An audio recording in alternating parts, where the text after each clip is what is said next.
MC Woodworking Masterclass in the workshop doing some stuff, day 3. There you go. MC, g'day mate, how are you? Welcome in. You're the first one through the door. Let me see. Yeah, okay, so I've got to go on with these hearts I've been doing. I've got some more work to do on the blender bench. I've got some chemical concoctions I've got to mix up for finishing. I've got to make some shellac. I've got to rip that board up. I've got to put some inlay into an end grain timber board we were working on. Oh, and that's right, I said I'd glue this box together. And if I've got time, we'll start machining up some timber for the plinths. That's a hard word to say, that, plinths, or stands for the other boxes. So there you go. Everyone live longer and prosper, absolutely. 2 thumbs up for that. Susie, my dear darling wife's been doing positive sayings on the embroidery machine again, but she's doing something in the house. Got all the jobs around the house I had to get done. So what I thought with these positive sayings she's doing, I'm going to make frames, and we'll make some frames to put the sayings in, and maybe we can prop them up somewhere. But I'll make the frames all with hand tools. So that can start tomorrow, but I still have to do what I'm doing here because these actually have deadlines on them. As I said, these streams, they're different to all the other streams I've done. Instead of doing something before, oh, I think I'll stream this, I think I'll stream that. Basically, if you see me jumping from job to job and doing other things and you think, what's this guy? He's all over the place. He's trying a million things at once. What you're actually doing is you're in the workshop experiencing me working without streaming, except I'm talking to you. So, you know, if it looks as if I'm going all over the place, that's the way I work, because I've got a lot of different jobs on, and some you glue, so while it's drying you work on another job, and there's some you put a finish on, and once that's drying you work on another job, and then you start machining up for another job you haven't started yet, and that's how it goes. So welcome to the journey. And you might even see me finish some jobs. There's the go, that's the first for a stream, isn't it? G'day David, how are you? All right, so these things I was doing yesterday, I don't know where the other one is, it's gone ta-das, but these are to go into boxes, and I've got 12 of them to make. So yesterday I've cut out about 10 blanks, and to save time, what I did, when we just did the first one, I don't know where it's gone. It might still be here, hang on. I don't know, stuff everywhere around here. No, it'll turn up when it's good and ready. Yeah, so what I did with this one, I did a half a heart, and then I'd cut that out, and then router it, hit it on the bobbin sander, then do the other half. But seeing I've got a lot to do, what I've done is made one template that's going to fit all of these. As you can tell, I've pre-cut them on the bandsaw. Now I've got to go over and route them out. So I'm going to not do one at a time, I'm going to do 3 at a time in a stack. And that's just what I was doing when we started streaming. So, as you said, MC, let's get to it. So I've got to find me, there it is, that's what I'm looking for. Oh,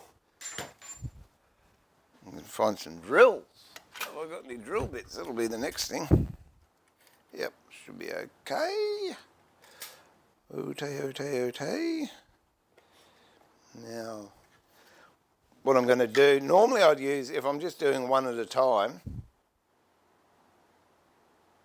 I would use double-sided tape, but seeing I'm doing these in batches, I'm actually going to put a nail in them to hold them all steady. I don't want to drill on that because that's a job I'm doing at the moment. Where are we?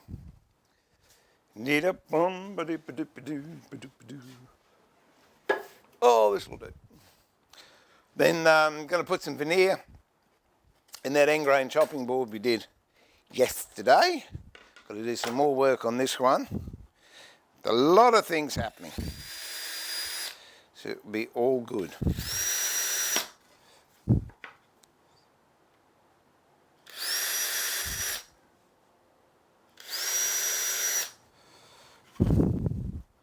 I don't think we'll need any more than that. We'll give it a go and see what happens. It's all you can do. So all these, if you're going to do templates like this, make sure your stock that you're getting them out of is all the same size. That way, when you do what I'm doing here, let's go that one. When you do what I'm doing here, it's going to work out a lot more better for you. What have we got?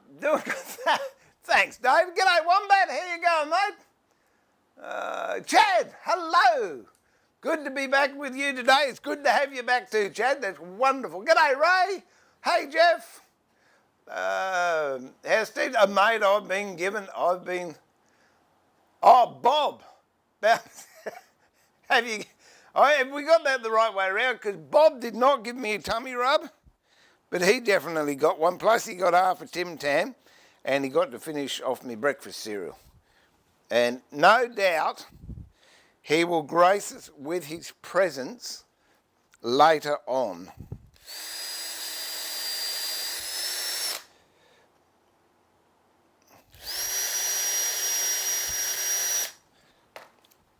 I'm hoping. There's a trick. There you are. That's an old fisherman's trick or chippy's trick. If you want the nails to go in, you can either rub it down in between there, because there's always a bit of fat reserve in your face, or get the nail. I haven't got enough, but get the nail, rub it through your head, and you'll find that they go in a lot easier.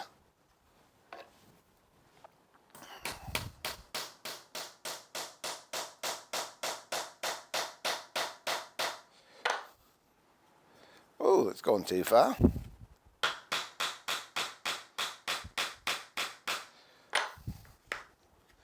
See, we might get away with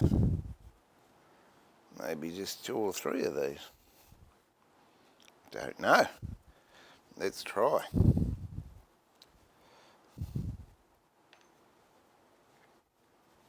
Boom, boom, boom, boom.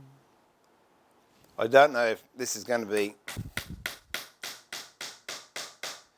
too thick, doing this many at a time, but we'll give it a whirl.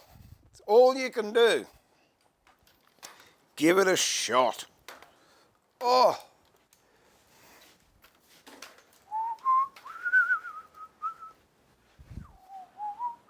That, by the way, that is the cheapest router table you'll ever get.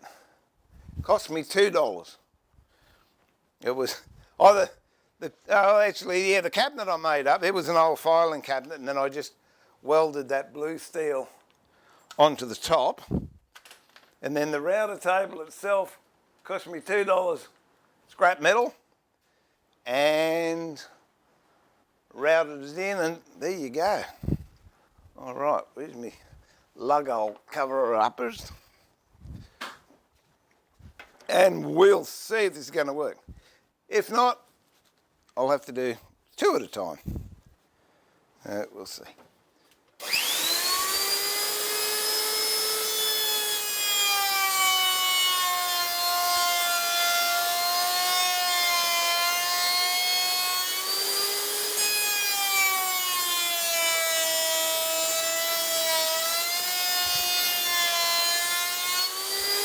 That seems to work all right.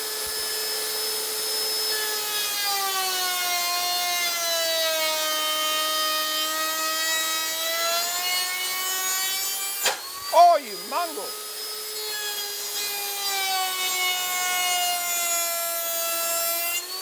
That's my own fault. I fed it back the wrong way. Now you know why everyone's worried when I use a router. Oh, that hurt.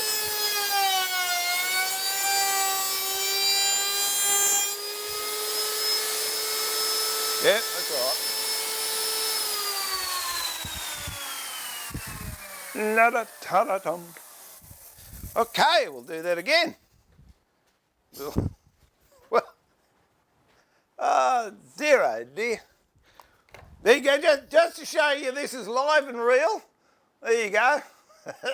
Nail came back and bit me. That's all right. It's only blood. Got heaps of it. So that was me not thinking for a second. I even bent the nail. Look at that.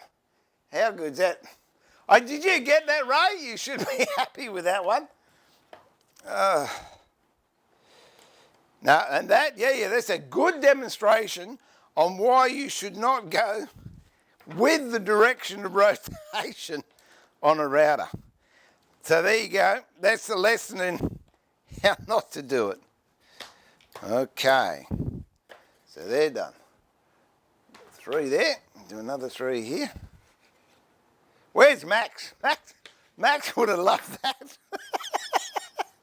Oh dear, oh dear. Okay. Let's go again.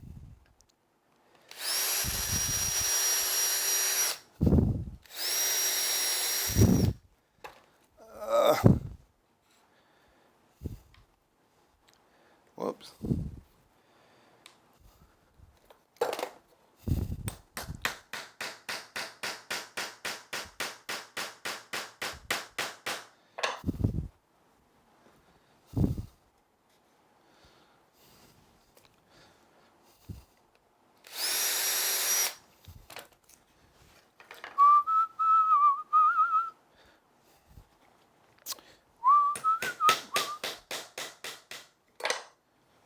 Whoop. Missed those totally.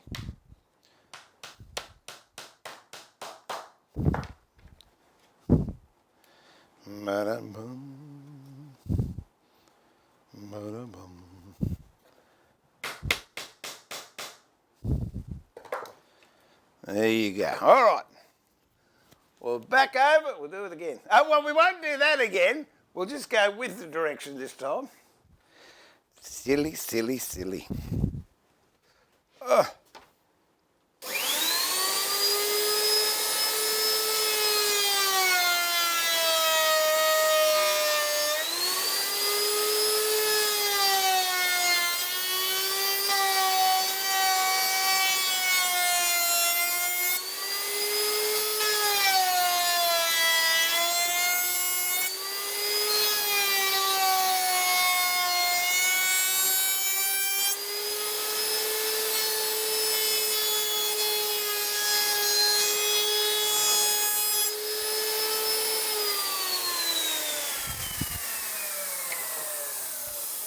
That bearing seems to be getting a bit loose. I just want to check it.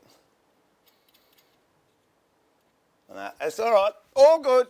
All good. Let's go.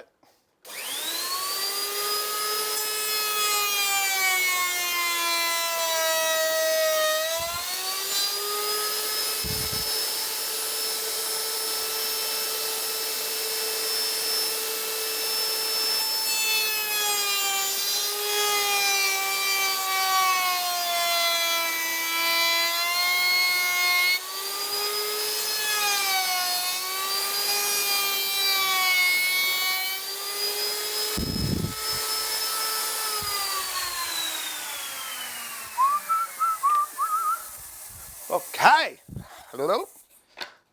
nearly halfway there. I got to read the comments because I'm sure I've got some. Hang on, wait a minute. Let me just get this out. Oh!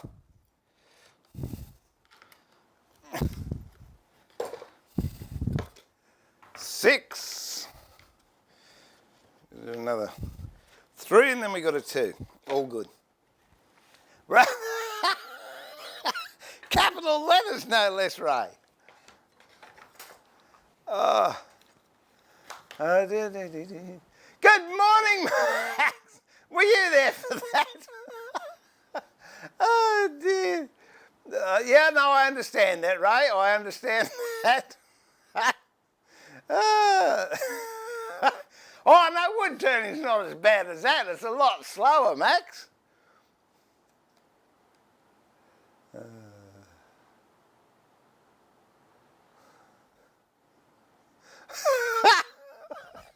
Oh, actually, the fallout for that wasn't as bad as I thought it was going to be. All right. You get that in a big job. And I will take full responsibility. It was totally my fault. It's a little bit lack of concentration. And I thought, oh, I'll just go back and cut it. And when I think about it now, and with 50-50 or 40, what do they call it, 20-20 hindsight, plywood is the absolute worst stuff to do that on because it's got grain direction, long grain and short grain because it's laminated. Anyway, all good. All comes out in the wash.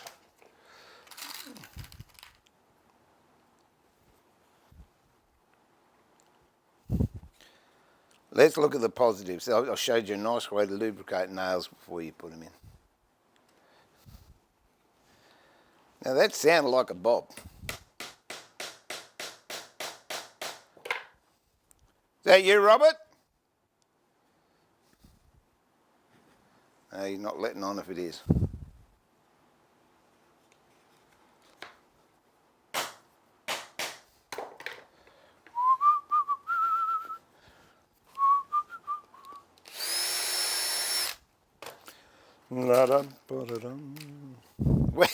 Where's Theo when you want him? You watching Theo?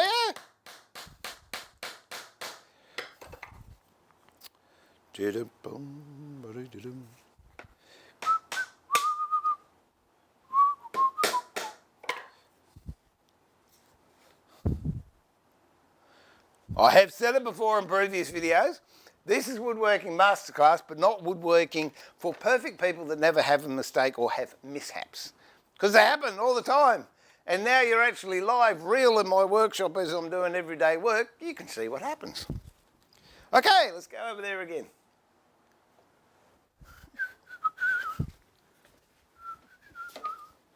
So I'll just clear this stuff up.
The other thing, look, if you have something like that happens, you can't let it get to you and be timid. The important thing if something happens, whether you get a kickback on the saw or you get a slice on a bandsaw, or I've actually had a kickback on a bandsaw, which isn't very pleasant at all. You've got to sort of have a look at it, understand why it happened, and once, what is that thing? Knowledge is power. Once you understand why it's happened, you don't do that again, or you'll get reminded that you're not meant to do it that way. And yeah, it could be argued, I've been doing it for 35 years, I should know better. Well, I agree. I should know better. But guess what? I still made a mistake. So you just learn and you move on. It's like that with life.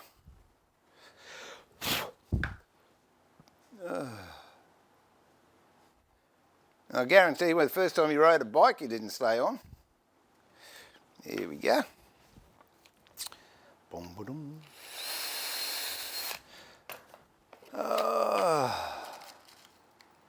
See, I'm only going through 2 here. I reckon that'll get me out of bother. But it's not going to be, oh, hang on, it's going to be thick enough. This might be thick enough, look at that. There we go.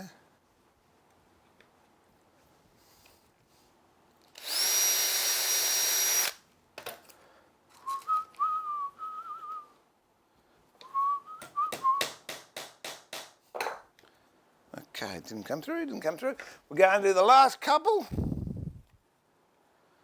And then we might mix some stuff up.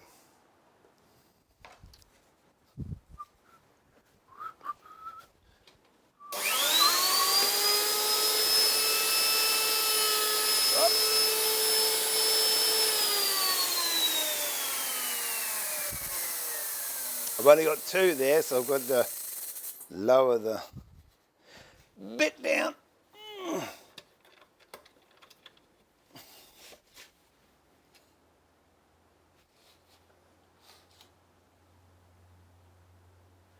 There we go.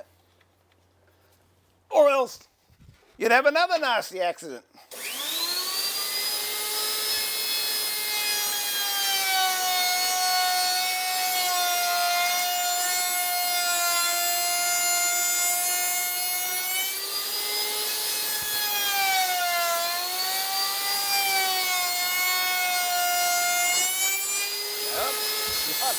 Not going there again.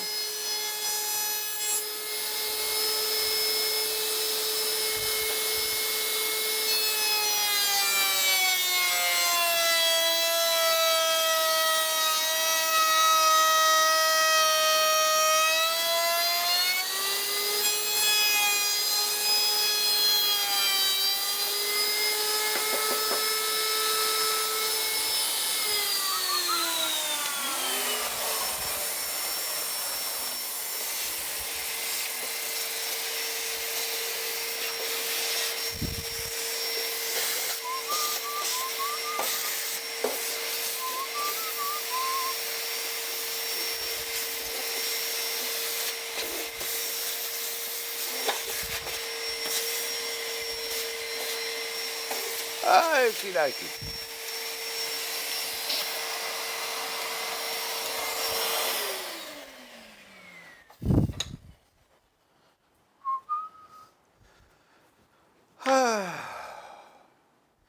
Right, that's done. What I think I'll do,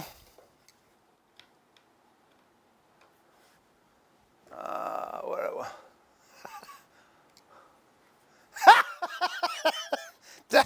don't let it put you off, mate. You got to have a go, MC.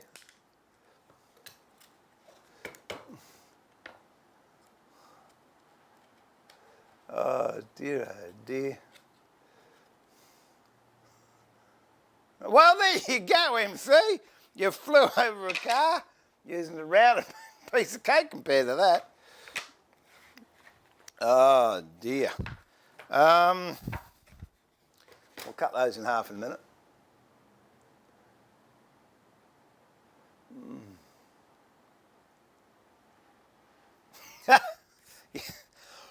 But did the hedge come back with scabs and scars, Max? All right, that's done there.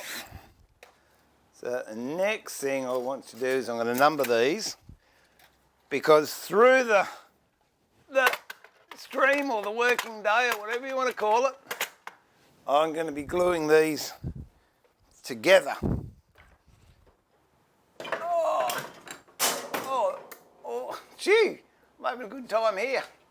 That was a stapler that just fell down on my guillotine. Oh. Hello, Bob. It's Beauty and the Beast. Oh, thanks. No, you can be Beauty. It's all right. Hey, Tubby. I was gonna say we're gonna release these one a day. Oh, well, there's 3 there, but we can... Yeah, okay, well, we'll do 3. Well, just come over here. They're all excited because, look. Oh! Yeah. Oh, on the router. Oh, okay. You see how concerned she is? Oh, yeah, okay, you idiot. Well, I do know someone that put an embroidery needle through their finger. Oh, I know it wasn't you. It wasn't you. Well, you want to show the... You should be culpable then. You want to show the people what you've done? Show the people. I just come here to What? people. Look, everyone's going crazy. See? I come on and go, oh, it's you. She's a love, isn't she? Oh, dear. All right, what have we got? The first one is... It's what we were saying before, I think, Max.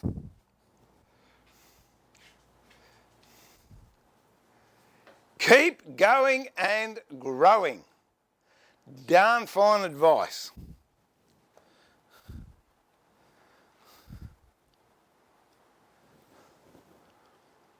Your potential is endless. There you go. And last one for the day, very important. Relax and unwind. Do some woodworking. Get on the end of a router and have a nice relaxing time. Look at that, the blood's the same colour. Oh. That's what? Don't you put spots on my grate. I tell you what. So what we thought we'd do, we were talking. We were hoping you were going to come down. Oh, because might make a frame starting tomorrow. Yeah. And we'll frame a couple. Why not? I'll give you a mate's rate, so I won't charge you too much. Oh, thanks. All right? I'll just send you an invoice. Yeah, You can make sure I don't send you an invoice. No, because this is my stream. Okay. All right, you I go was and going to get say, your or own I can take it out of your hide, but I don't think I will. No, you can pay me in trifles. Oh, okay. And I don't mean little things. I mean, the jelly and... Trifle. Yeah, just a little bit of information. I'm just giving you a trifle there.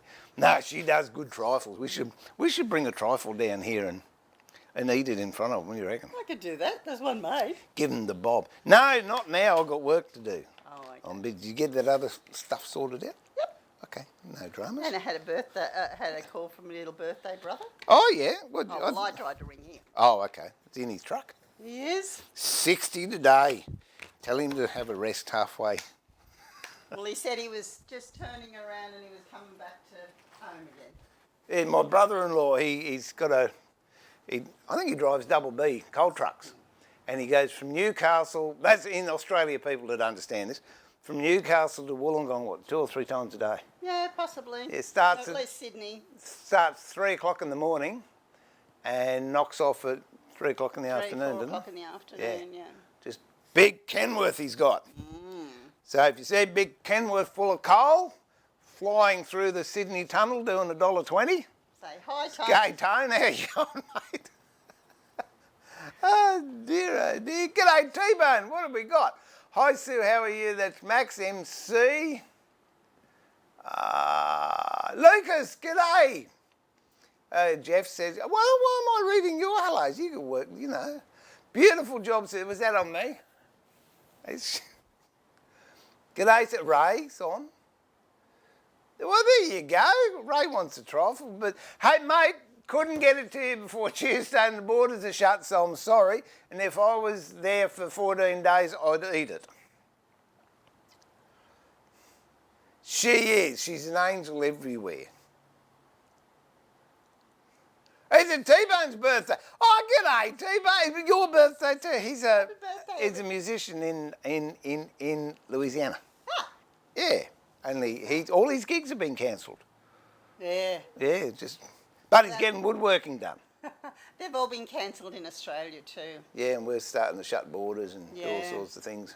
Bit concerned about our kids, aren't we? We are very concerned Because about our kids. they're in Sydney and we would like them to come up here, but they are men and they have to make their own decisions. But I just told them they've got a family that loves them and back them and do anything we can to help them. That's all you can do. And true that good sons are, neither one return a message. Exactly. They all think they know best. But just send money. Yeah. Yeah, that's all they want. The sad part is, don't reckon they're going to have jobs after this week anyway. No, 'cause they're jobs all- are non-essential Yeah. as such. Well, yours is essential. Mine's always essential. Or go back to the kitchen I and gotta do it. cook, clean, and sew, and make trifles, That's it. And make beds. and put up with men like you. Well, you got 5 of us in the house. I know. Hang on. 4. 5, Bob. Oh, yeah. Oh, no, I wasn't calling you. And then if the other 2 come home with their Then we'll have 10 in the house. fertility. Oh, hang on, no, we'll have 9 humans. 9 humans And 5 dogs? 4 dogs. 4 dogs. I don't know how I'm going moving to my cope. bed to the shed. I don't know how I'm going to cope. You'll be right. You got more hair to pull out than I do. Yeah, it's gone great though. Yeah, well, have a look at that. You reckon the hairdresser does that for me once a week? That's what you did. I've got wedding photos of when we were married, Yeah, and I had black a black moustache, real 1970s job. He had the frilly, whatchamacallit, what was those things? Yeah, Tuxedos? shirts. Yeah. Yeah, but anyway, whatever. And I had black hair, or dark hair. And after 43 years, later, look, that's what happens. If I hadn't met you, I'd still have nice, long, black, curly hair. Actually, I got a photo of me when I was 40. I found it the other day. I just turned 40. I don't know, I was 40-ish. Got it. You got to be impressed. Hey, look at that. Yeah, that was me.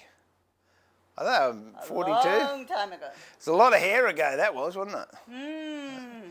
Wasn't I? Oh, what a handsome devil after all that. There you go. Oh, the longer you... Yeah, I think you're right, Ray. So this could be a very long stream. It might go for 3 days. And he might get locked outside. Yeah, I can see Susie getting in the chat room. Don't bother coming up to the house. You wouldn't do that, would you? No, No. Oh, when you I know might it's... take his food out to the back door and put it in the dog bowl. It's all right. What you and Bob can share. Yeah, I'm not sharing his dog food, but I'll share what you give him. Because he lives well. Look at that. He does. He knows we're talking about him. Yeah. Don't you? He's Mate? looking at me as if to say, you talking about me. No. You're spreading rumours. As soon as I turn the camera on him, he changes. Yeah. So did we get him in that one? Sad. Oh, look at that. No one's throwing sticks for me anymore. I'll throw sticks at him. Anyway. What's that? What? The longer you talk, the deeper your grave gets. You're eating out in the doghouse tonight? Yeah, well, you should see where the dog eats. He does well. Yeah, well, you can tell. Have a look at the size of him. Put him in the work in the sheds. No, T-Bone, that's my sanctuary. And Susie's got locks on her sheds too, haven't you? Yeah, we're right. We got fridges and air conditioners. We'll have a shutdown within a shutdown. That's it. No one over 50 allowed. Yeah. Hang on, Bob's allowed Bob because needs he's... exercise. Bob, he does get exercise. He gets Yeah, up in the it's called morning, eating. goes to the food and eats it.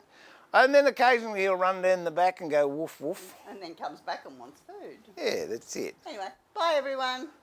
I'll be back tomorrow with some different ones.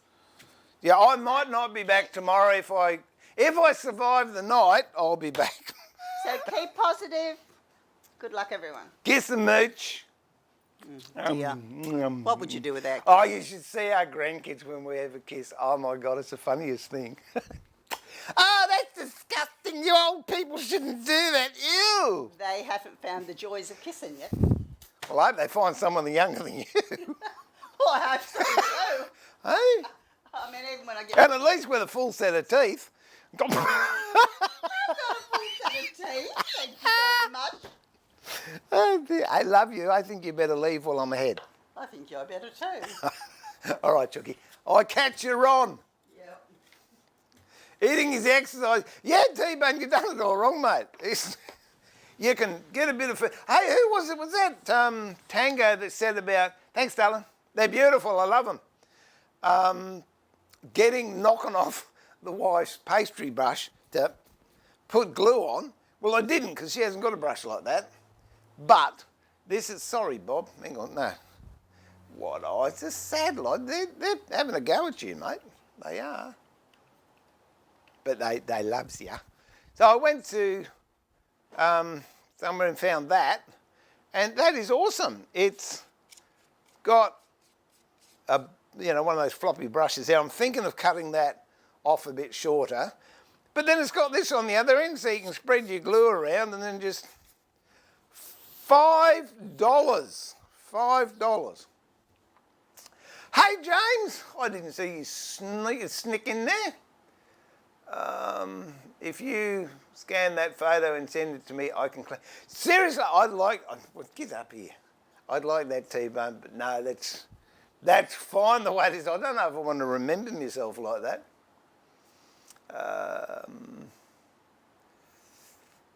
Oh, isn't that nice, Max? Thanks. Tybon actually makes a very small version. Yes, I know. I've got two of them here somewhere, but I can't find them. They're yellow and blue. There you go, mate. They're yellow and blue, and I do have two, but couldn't find it. And I saw that, and I thought, that's nice. We'll do that. I'll glue that up shortly. What else have we got to do?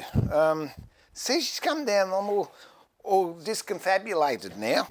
Discombobulated, that's it. I'm all discombobulated. Okay, now, if I find the centre of that, then we can rip these in half. Oh dear.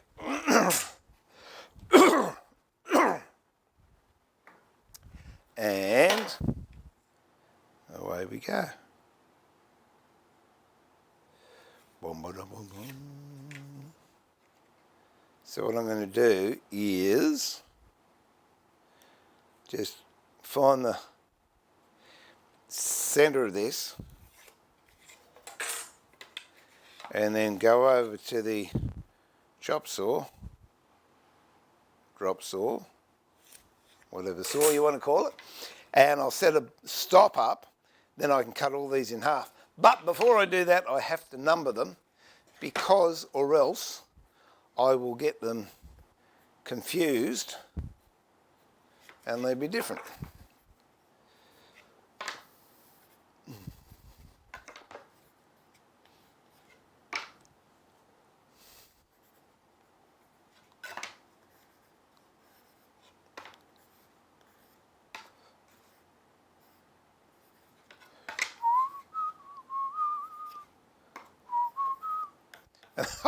I was just looking at this one. I wonder what that is. It's actually a template. Billy Davis, if you're watching, it's a template for your cabinet that's over there, and we might even get it finished. There you go. Okay. Let's go over to the drop saw, set a stop up there, and we'll cut these in half. And away we go.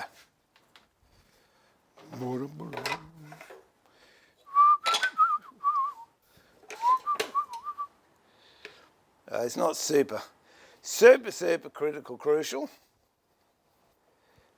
but near enough, good enough, because they're oversized anyway.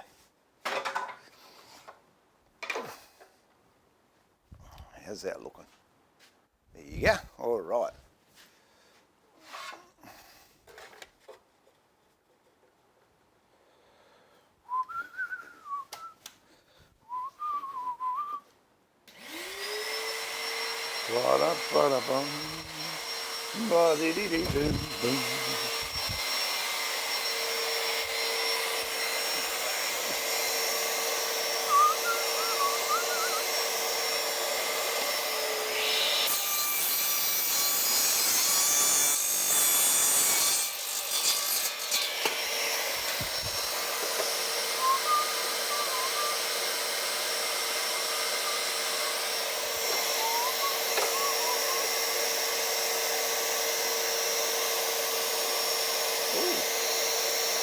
Oh, that's all right.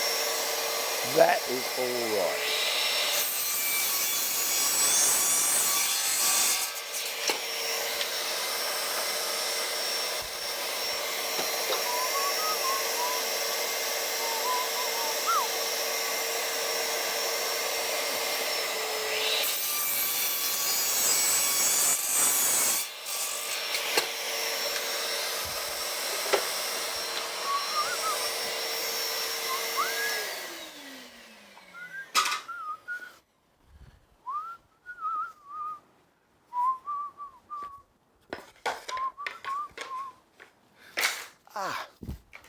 Don't know why I'm whistling Strangers in the Night, but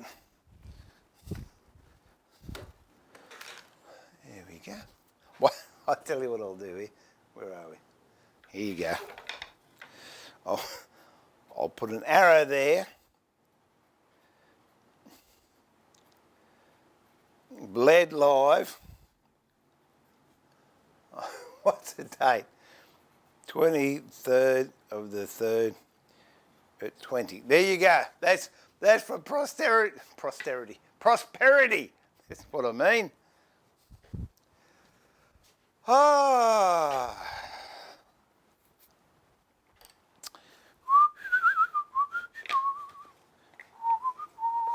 See, I'm so pleased I marked those because I've lost them already. All right. I'll glue. I'll glue 2 up if I can fit 2. I don't know if I can actually get 2 in here.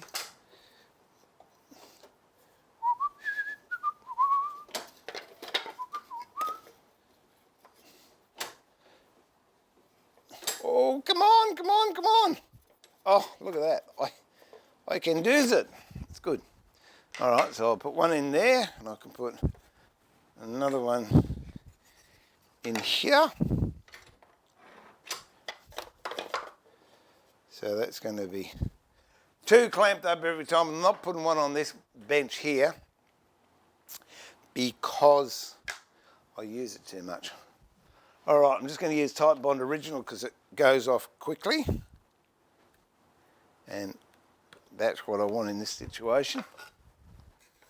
And if you're gluing something up in a vise, especially a screw thread vise, if you put some sort, it's just ordinary baking paper, if you put something under there, it saves the screw thread from getting gunk on it. And then you've got to clean it because it won't operate properly.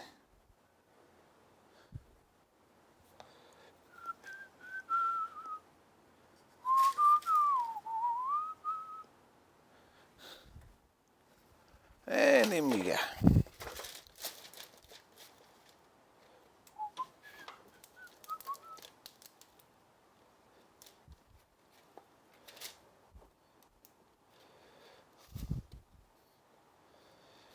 Let's clear the excess glue off. Oh, show you that. There you go. And I'll do the same to this one over here. Put it in there.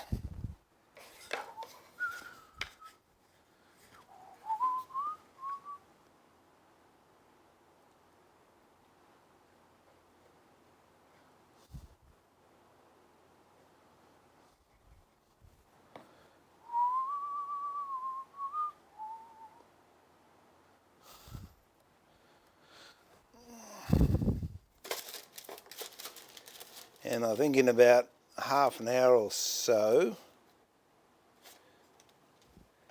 it should be ready to pop out and we can put another one in there.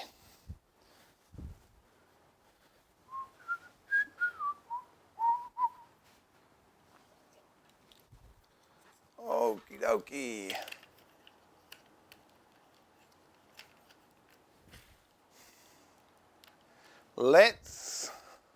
Here we go. Let's get this next bit of the job out of the way. And then we can move on to doing a bit more of this. Oh, then I think when we've done that, I'll start mixing up some shellac and we'll make a big batch of, or we'll start to make a big batch of ebonising solution, which is going to take a good week to 2 to fix up. Now, if I could find where I put my Forstner bits, I'll be in front. Here we go. Look at that. Oh dear. Okay. This is the top, and for those of you that might not have seen the other parts, what I did, you poop.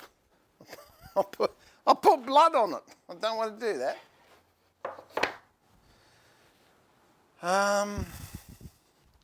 It's all right, it'll come off. This is the centre bench, and as you can see, I've drilled holes in there because I've got spindles that go between here and the bottom and here and the top. These obviously have been just rough turned, so I haven't got them right down to size yet. But the idea is, if I line these up, and I'll use these holes as guides, then when I put it together, everything should line up quite nicely.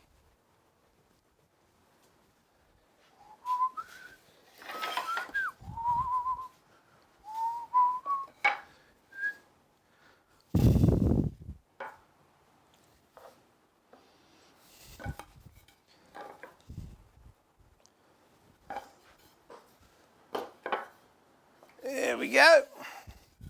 'Tis good. 'Tis good.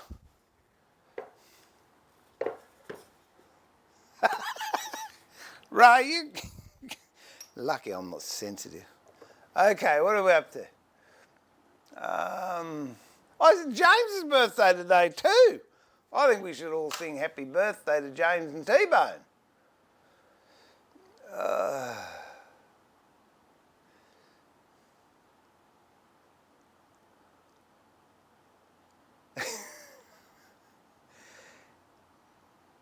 Yeah, I don't know. At my 18th, if I knew what I knew now, yeah, I still would have stayed married to her. Yeah, Bob's gone, Max. And congratulations, 18. Hey, listen, if you've been married for 18, does that then give you the right to vote on decisions? I don't know, that just occurred to me. I don't know. Hasn't in my book.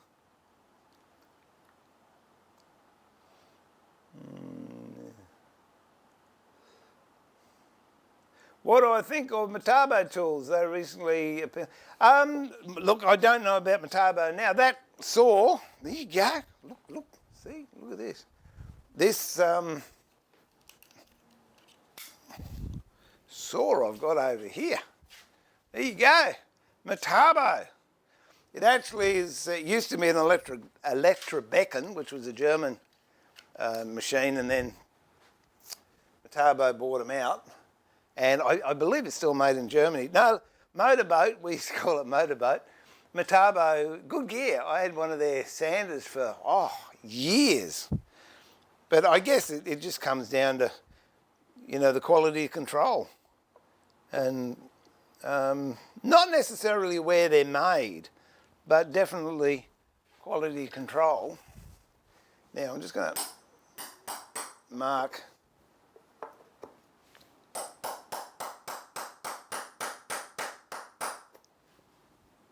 That's not going to work. No, I'm going to have to drill this out. I was hoping I could just mark it with the point, but the timber has expanded since I drilled them. So that's all right. We can cope. All right. This is all I'm going to do now is just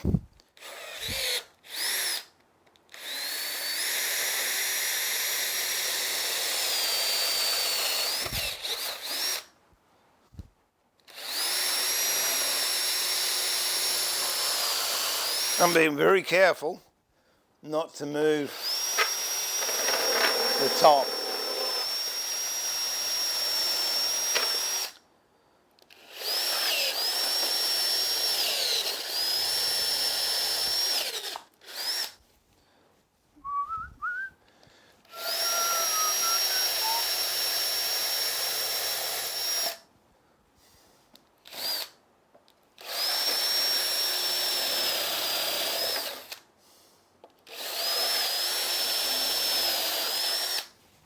All right.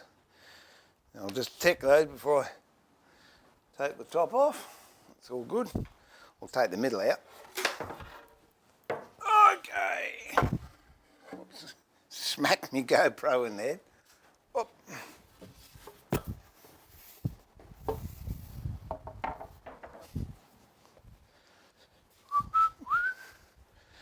Now, I think I go down just the depth of the forcing bit, and that'll give me enough for these spigots on the spindles to go into. I like forcing a bit, they're good stuff.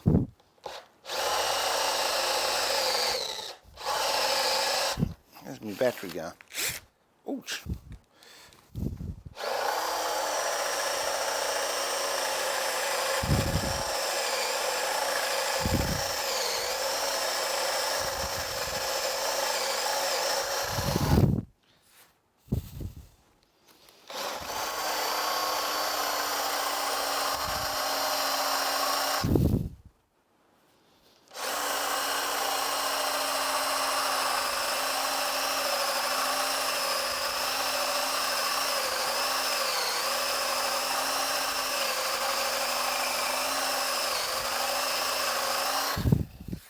I don't know why, but it's really starting to smell like Himalayan cedar. Might put that one on charge if I've got one over here on the charger. There you go. Grab that one off the charger. Put that one on.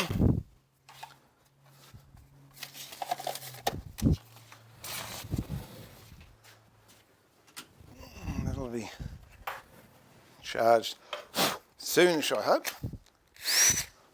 It's got a bit more oomph in it.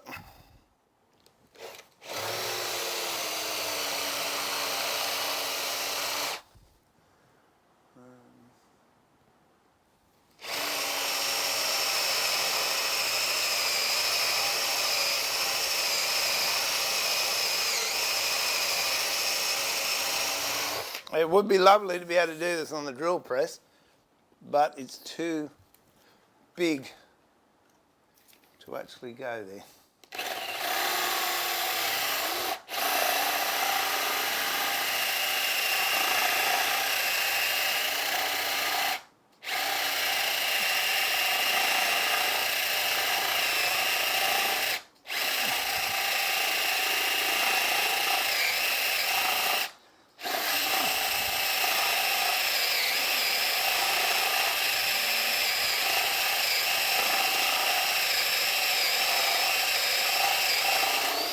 A drill would be nicer, a power drill, but it's up in the top shed too.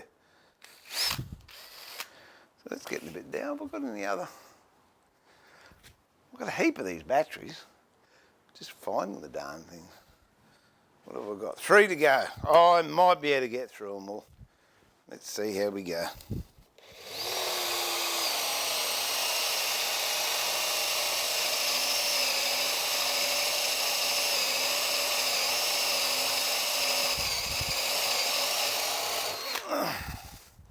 Two to go.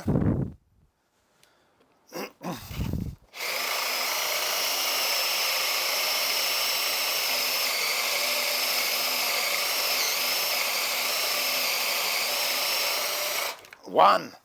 Come on, baby. We're down to 2 lights.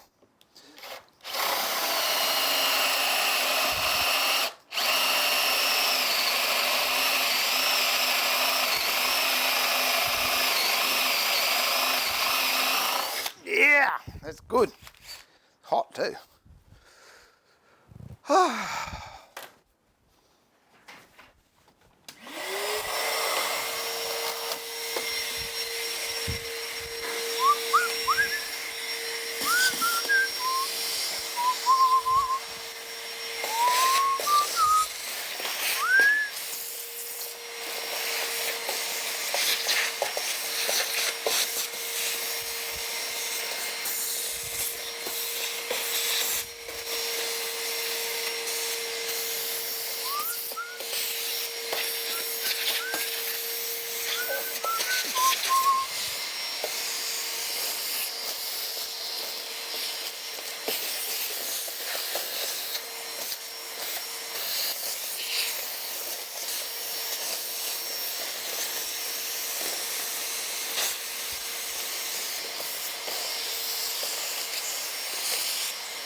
that aside. Main thing I've got to do now is sand it, which I might do tomorrow, and then spray it, and then finish the, hello again, Bob. You lost, mate, are you? You don't know what to do. You don't know what to scratch or itch, do you? Poor thing. Let me just...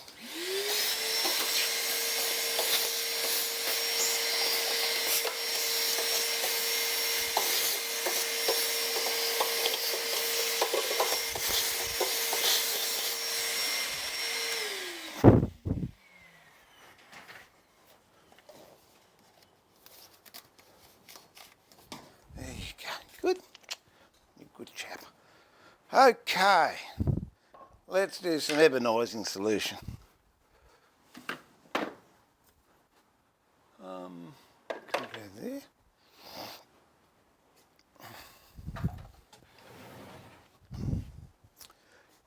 Boom, boom, boom.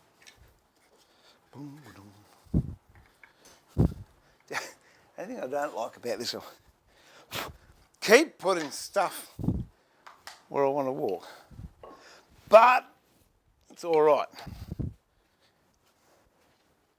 Extreme circumstances means extreme discomfort. Only in my workshop, nowhere else, nowhere else. There we go. Okay, what did I say we do? Oh, we'll do some ebonising solution.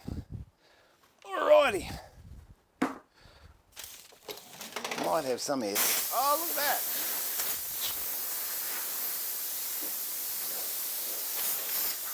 Just enough air there for a little bit of a clean. Now what I do, I'm making a lot because I'm going to, in the next few days, I'll make a pressure pot, which I hope is going to work, and I need a lot of ebonising solution because the chopping boards I'm doing, some of them I might make 600 long, and I want to ebonise all the pieces before I put them together. So I've got to make one at least 600 deep. The pressure pot that I use for epoxy is only 240 deep and 200 round. So it won't do the job.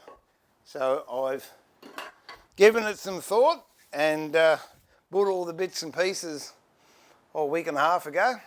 So that's a job we can do. But what ebonising solution is basically iron sulphide, and that is acid and iron filings. But acid can get a little bit touchy on your hands, so if you use vinegar it's the same thing. Now what I've done is,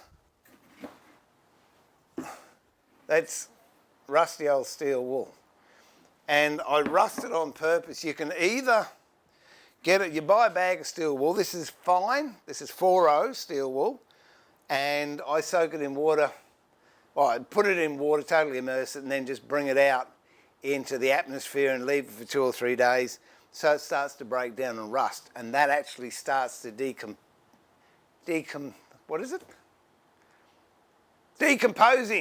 decomposition, that's it, of the steel, which does help generate the iron sulphide solution. Bung it in a bucket, and then you can, if you want, you can break it up into smaller bits. We might do that. Ooh, whoa, fish and chips. Hang on, where's my mouse go? Here, mouse. No, not you, Bob. You stay there. You, good. Don't look at me like that. Oh dear, oh dear. Oh, that's, oh.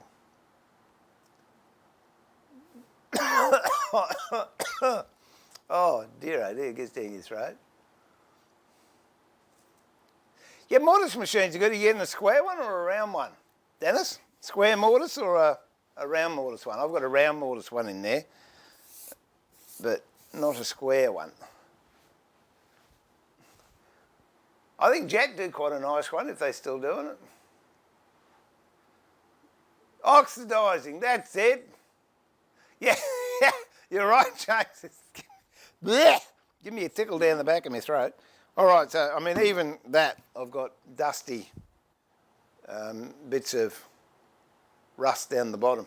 If you don't want to use steel wool, just go and get a heap of rusty old nails or anything that's rusty. And that's all you need to do. Break it down. Ordinary, any grade of steel wool will do. The reason I use 4O steel wool is because it's finer and it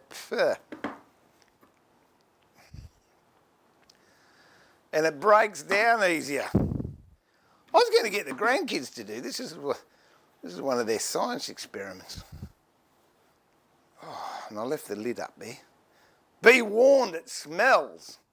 After 2 or 3 days, you keep a lid on it, and after 2 or 3 days, you take the lid off and, oh, stinky.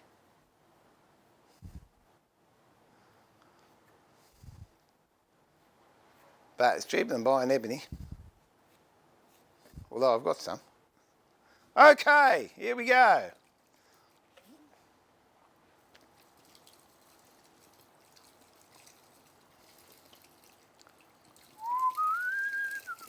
It was quite funny because they in Australia, people have been panic buying vinegar. Only before that it was toilet paper, right?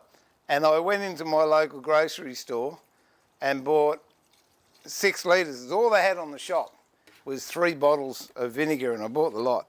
And the guy looked at me a bit strange, and I said, oh, I'm trying to start a trend and see if people will panic buy vinegar. Oh, he said, I don't think it'll catch on. And I wanted 10 litres, and I'd only got 6. So I went to different supermarkets to buy it. Guess what? No one had vinegar. And I know not everyone's making ebonising solution. So I don't know what they're using it for, but anyway. Oh.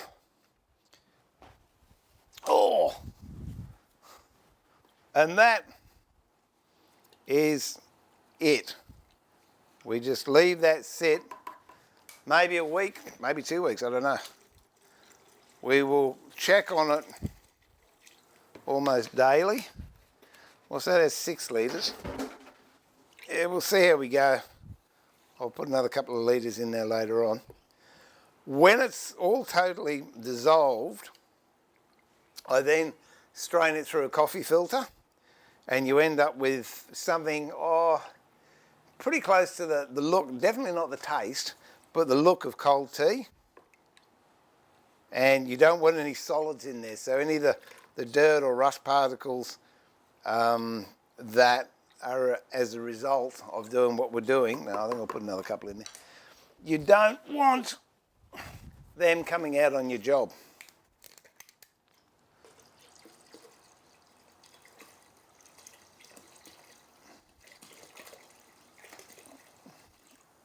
There you go.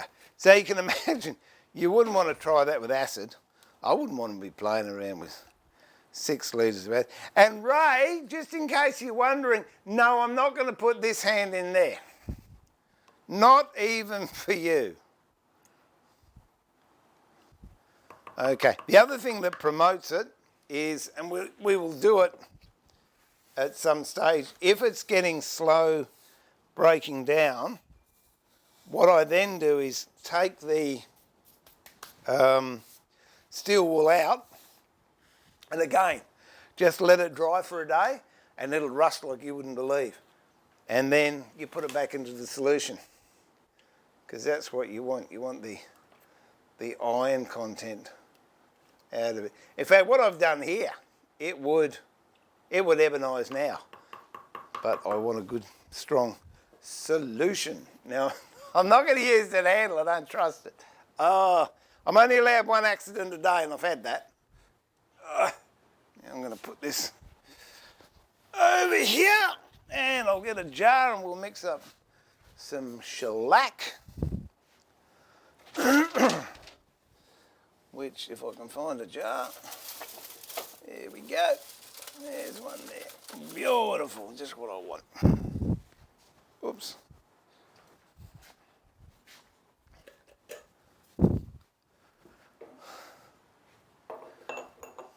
Glass jar.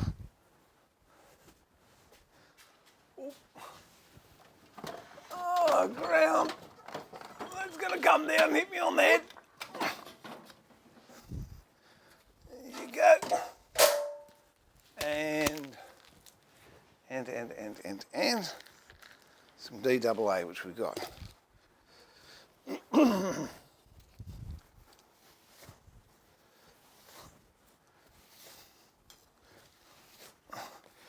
This normally comes in flakes, but heat sort of makes it a bit chunky. And at one stage I actually broke that down and made it into a powder, but the heat has made it a solid again. So I'm just going to have to chip away at it. This is de-wax blonde. I have to chip away at it and see what I can come up with.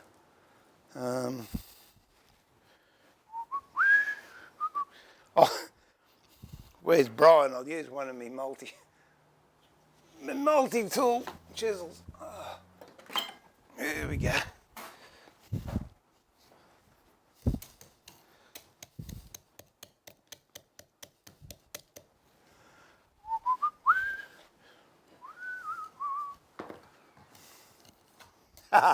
Yeah, you're lucky about that, MC. Yeah, it's horrible. Where are we?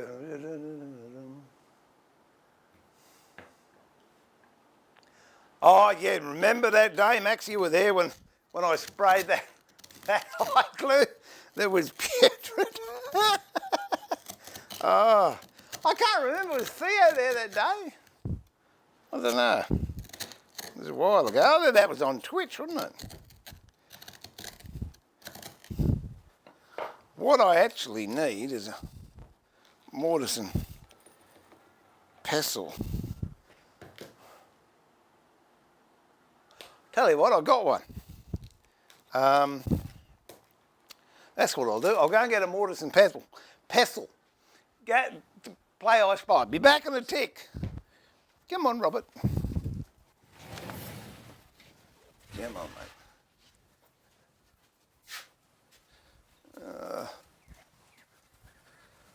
Oh.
All right.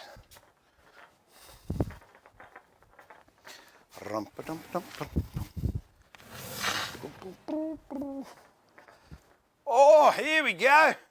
Just what's needed. Big, strong. Ah, there you go. What an absolute champignon. A mushroom. There you go. There you go, look at that. Isn't that a great idea? And you know the best part? Susie was on the phone, so I didn't get any resistance at all.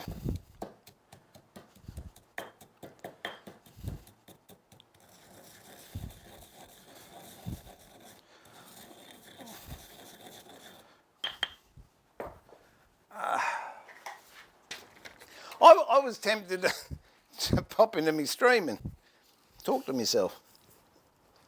There you go. I'll put that in there. And a bit more. Bit more, methinks. Ba-da-bum-bum.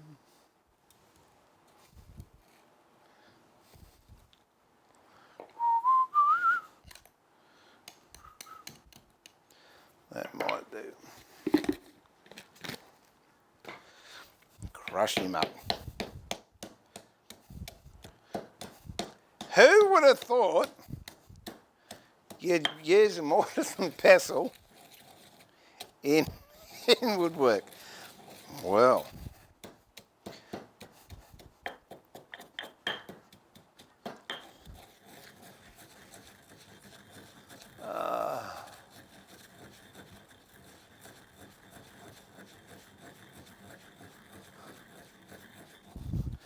yeah, but you wouldn't use vinegar and flour to make pasta, at least I wouldn't.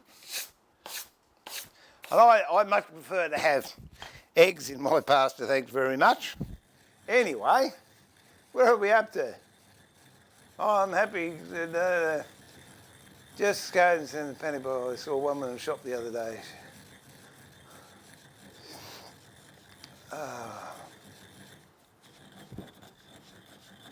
Yeah, it would sting if I'd stuck my hand in there.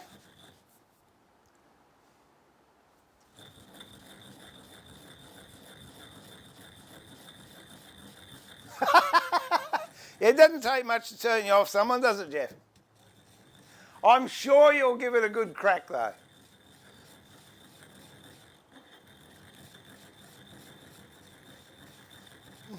No, this is a D-Wax Blonde, Max. Got no wax in it. The good thing about that is I can use it as a sanding sealer and a base coat for acrylic, which is what I'm going to do those boxes in. Ooh, that's going to be too much. All right. Well, I'll make 2 lots then. Easy peasy. I'm easy to get on with. Oh, I'm running out of jars. I bought a tray of these ages ago. Oh, I don't know, I might use them. There you go, none left, all used. Yeah, if you put ordinary golden shellac flakes under acrylic, it's not a happy ending. I did it for some side tables I had to make for someone, and I shellacked it using golden shellac, and then when I was rubbing it back, the shellac was just sliding off it like Glad wrap, so there you go. Okay, all we've got to do is just cover that. That's how scientific it is. And we'll leave that. It'll be a few days. Actually, this one I'll break down even more because I'll use that one straight out. What this one will be, now we'll put a bit more in both of them. What these will be stock solutions that then you break down even further when you use it. And last night, no, it wasn't last night, night before last, I was,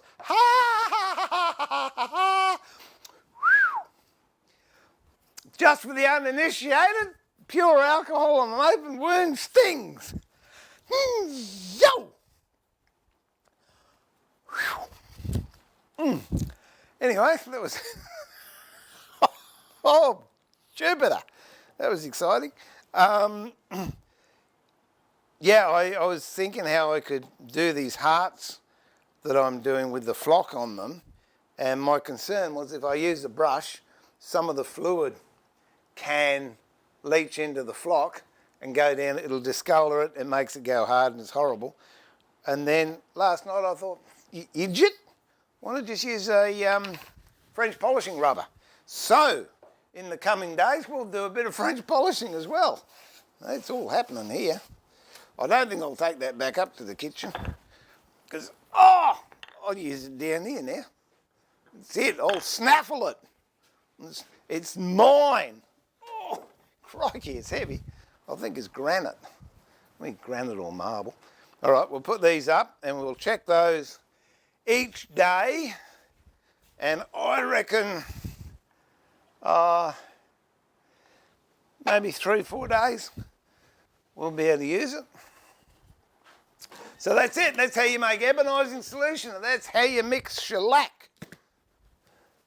I do have other forms of shellac here. I've got golden flakes, garnet flakes, lemon yellow flakes, button lac, and I think there's another one there. I can't remember what it is.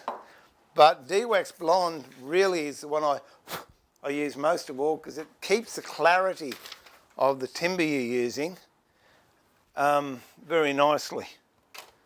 I'll put those away later. 2.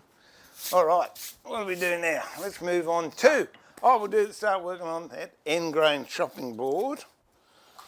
No, hang on, let's have a look at this. This one I made, oh crikey, it would have to be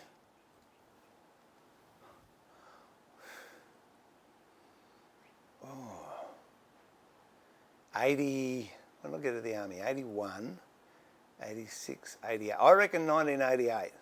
So what's that? 98, 2008, over 30 years ago. And you can see it's been a bit neglected and what have you. But I'm going to have a go at bringing it back.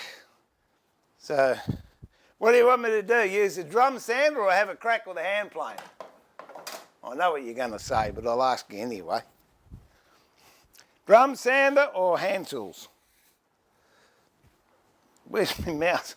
I've lost my mouse, so I can't talk.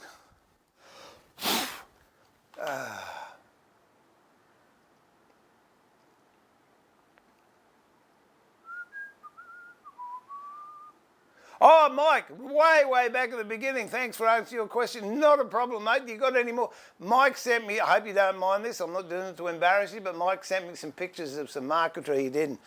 Oh boy, I wish I could do something like him. He's just done this amazing dog, and the shadows of the way he's utilised the orientation of the grain is just spectacular. So congratulations, mate. Really good work.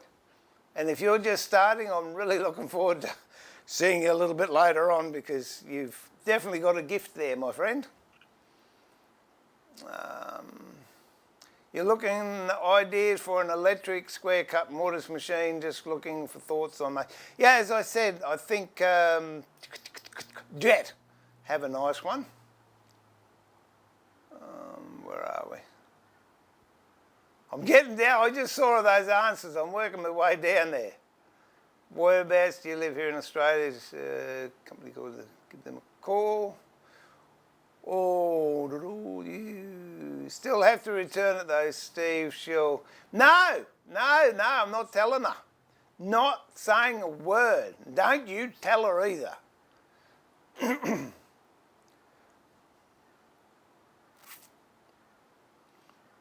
Bucket chemistry, that'll do. G'day Louise, how are you? Enjoyed our coffee yesterday, it was good, thank you.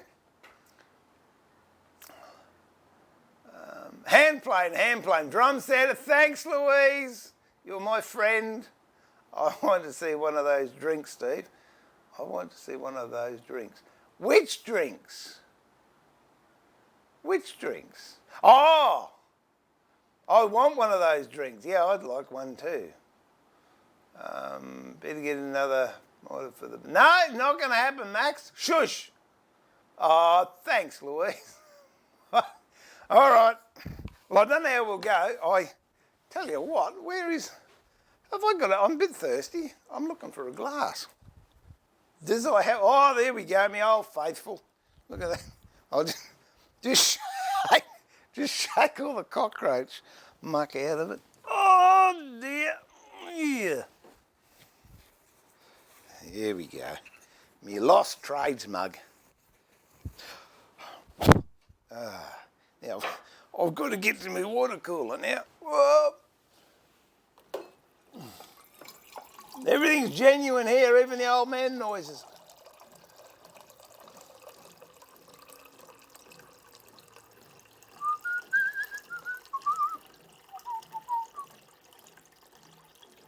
I'll leave it to your imagination, but when I first got the water cooler in, it used to be over there behind the cameras. And I'm just going to get a drink and all I could hear was the water dribbling there. You can imagine the comments, unkind people. Uncouth. Hang on, let me have a swig.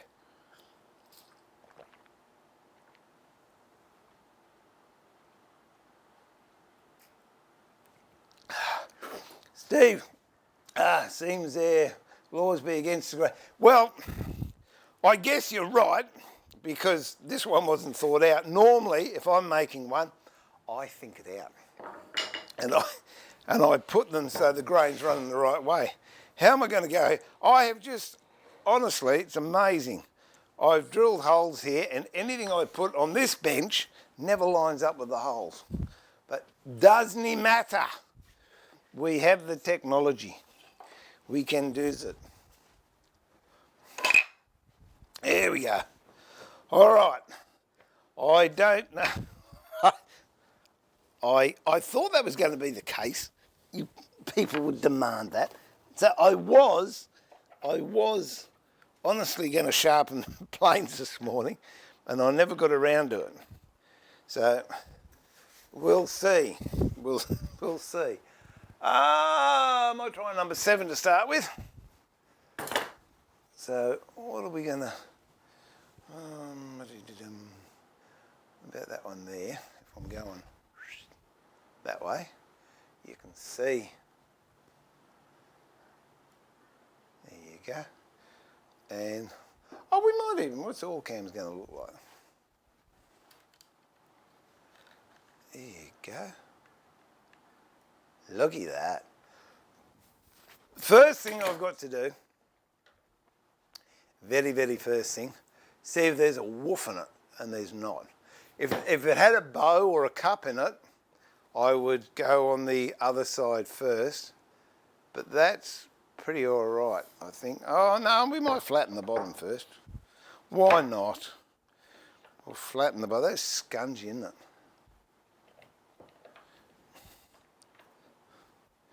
This vise I'm using here,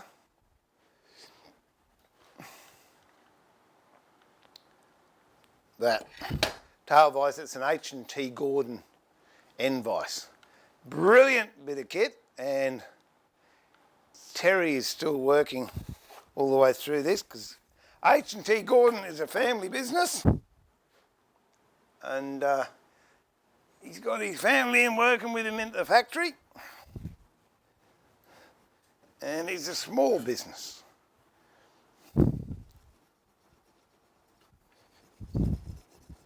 Okay, I'm not gluing this, so I can put wax here and here, and this is as dry as, so we'll see. Oh, look at that.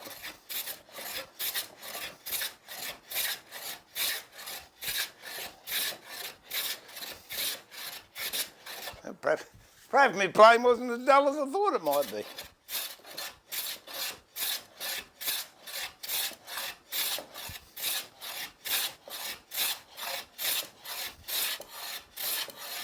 Oh, this will get me brownie points. Back in the hacienda.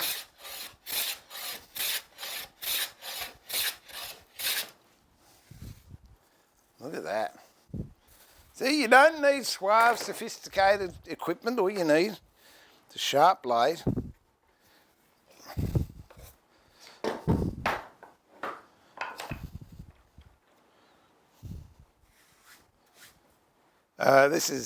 This timber, by the look of it, is brush box.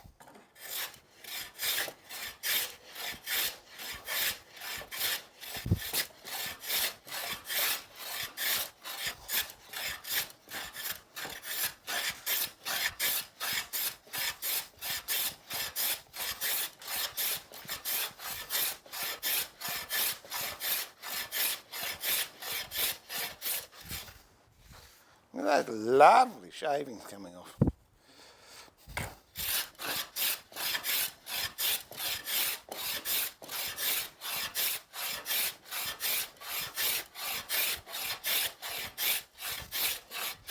Always amuses me the way my mind works. I've just got these little two to do here. And you go, oh, that's not much, I've got to take that off. But you don't realise that you've got to take all this down to that level. It's working well, isn't it, Wally? I know you told me your other name because Wally's your dog, but I've forgotten it, so I'm sorry.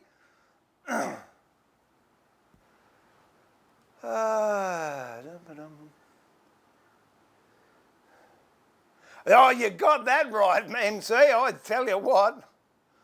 Yes, Wally, I am self-isolating for at least 14 days. And I've made a commitment that I'm going to stream every day. And I really think it's going to go beyond that, because there's a lot of people that are in situations that they don't necessarily like. And in some small way, if me streaming every day brings a little bit of routine or normality in their life, well, I'm happy to do it. Having said that, by the way, if you're new and you like, please hit the subscribe button. And those of you that know me know I don't normally plug it, so I'd love to get to 100,000. That would be such a nice milestone. Okay. This one I'm using now is an H&T Gordon smoother, and it can go with the grain, against the grain. You can push it, you can pull it, you can go any way you like, and it will cut.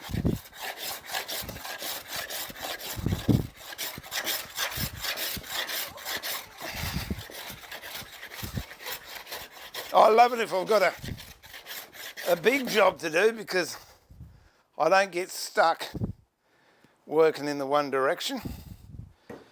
Therefore, if my hands get tired, I can just change my grip.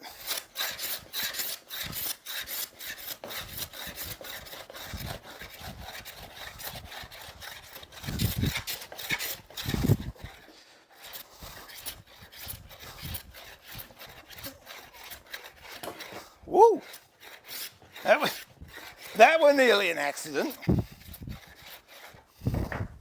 I know what you're saying, a sensible person would move it. Never been accused of that. All right, what I'll do now, I'm just going to run the sander over that at 100 grit. If I can find some 100 grit, I'll use this stuff. Hate this paper, but it'll do the job. Whoop, there we go.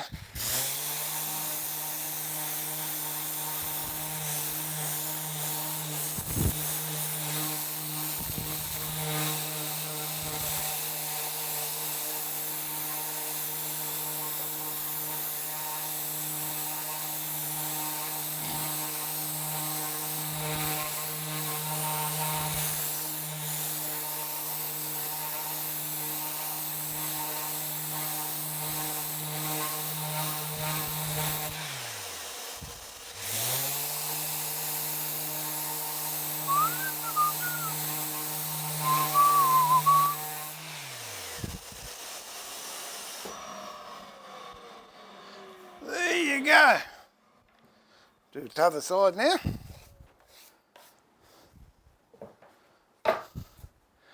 And we'll have another chopping board that's good for another 30 years. It's got some splits in it, but I show you different ways you can counteract those when we get to it. Back to number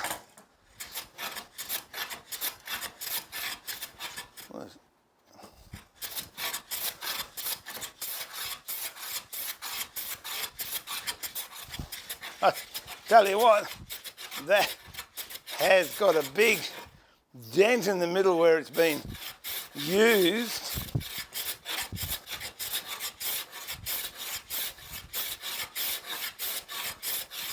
Actually, I think I'm going to...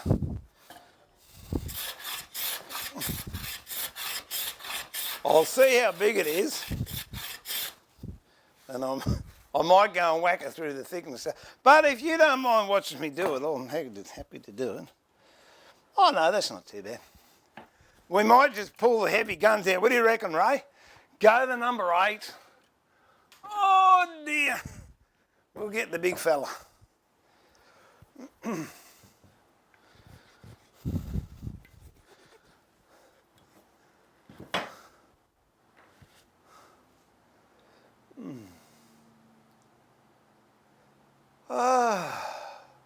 Yeah, it's true. You're getting a lot of jobs done around the place. It's good, good.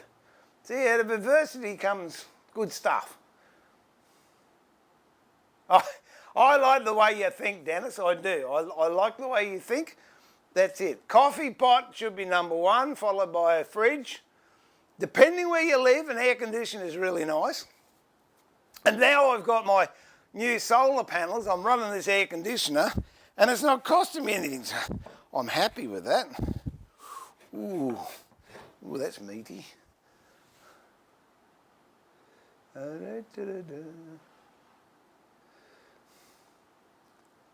Oh, thank you. Sizox. Oh, thank you, thank you, thank you. Heart energy out to you. That is brilliant. I really appreciate that. And when I stop doing this, I'll have one. Or at least a coffee and a bar of chocolate. All right, let's get back on the woodwork. Get off of that stuff. Yes, the high angle of the blade, it's set at 60 degrees, whereas a normal York angle or standard angle is 50 to 55 degrees. That is why. Plus, that's a bad example on that one. If you have a look at normal Stanley blades, you have a look at the thickness of that blade there compared to the thickness of an H&T Gordon. So you don't get the chatter you would out of a normal blade. So yeah, works really well. I should ring Terry up and we should do a live. We should do a live hookup. You're off, Jeff. No worries, Jeff. Catch you tomorrow if you like. I'll be here. Cheers. Thanks for coming in. Hey, Dabaka. How are you, mate? Welcome back to the workshop. And the same to you, my Vulcan friend. Off the grid. Oh, well, that's good in one way, I suppose. Cloudy Southern California. Well, actually, it's cloudy in Brisbane today. I think we could get a tad of rain. Oh, that is so nice to use, I've got to tell you. That is... Oh, Anthony Lee Nelson, if you're watching, I love it. Oh, Tom Lee Nelson, if you're watching, I love it. There you go. Now, actually, there's a good exercise. I don't know if you can see down here. Oh. Right about here. Can you see that line? That's what they call tram tracks. And the reason I'm getting that line is the blade isn't square on the plane. So when I turn this plane upside down, the bottom, the one closest to the board, is going to be poking out a little bit further. That edge down there is poking out. This edge here, I'm not cutting with. This edge here is poking out. So that's what your laterals are for, and it's the only argument I've got with these the big Lee-Nielsen one is the laterals are too stingy in my book. They should come out here, so you got a little bit you can get in. I can't get in there with my big fat fingers. So to move that over, you push the lateral over to the side that's poking through. And then that will bring that side in and this side out. So if I sight down there, it should be even now. And I shouldn't be getting those gouges. Give us some butchers. Oh. Okay, now what I'll do is wind that back a bit so I can get a little bit less blade out.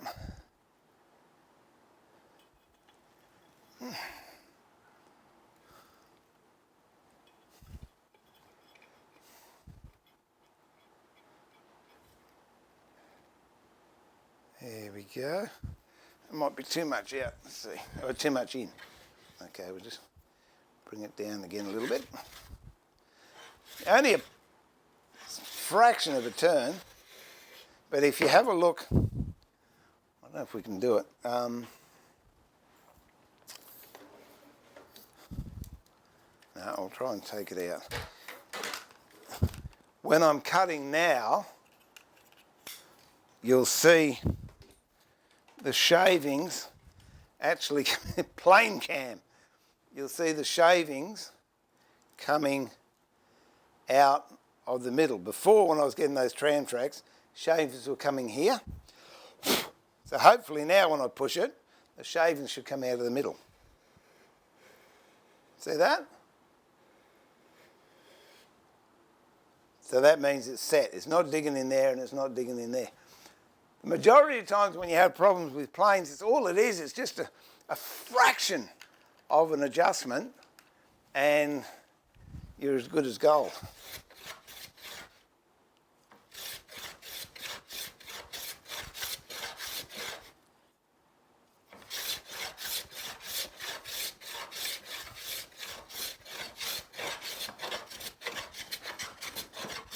You can hear that hit and miss. You can tell which part of the board's been used.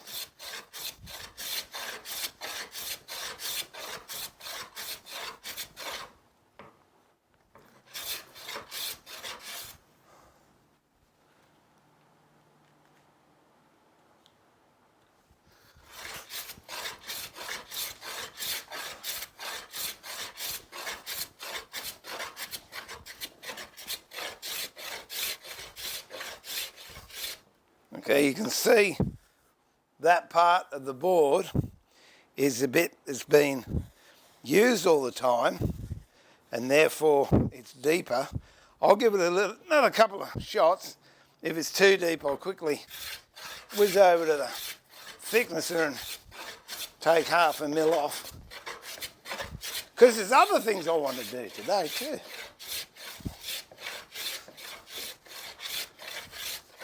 And you'll notice when I'm planing, I'm skewing, so I'm not going straight across, I'm not going straight up, I'm going at an angle, and that gives you a much nicer, almost appealing cut,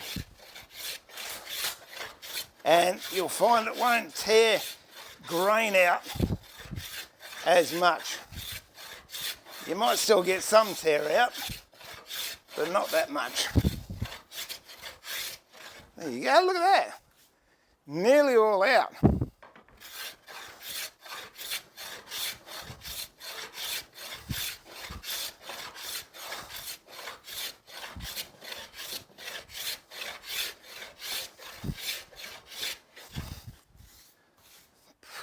Pretty good.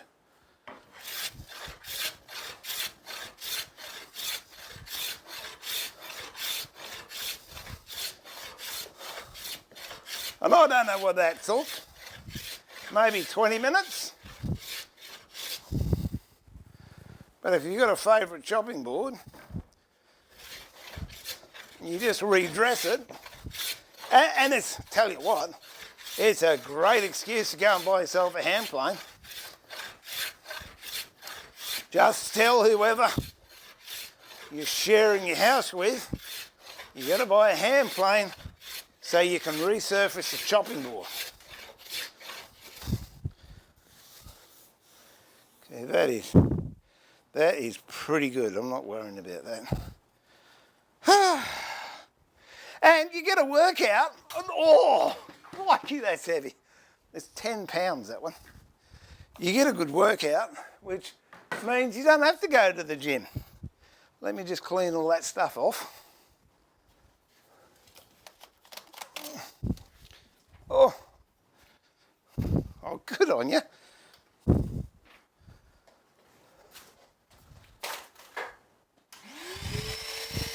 Ooh.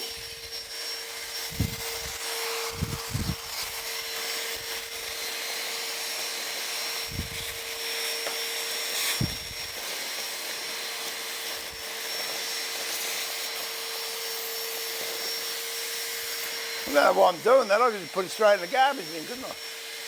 Which I should do. Which I will do.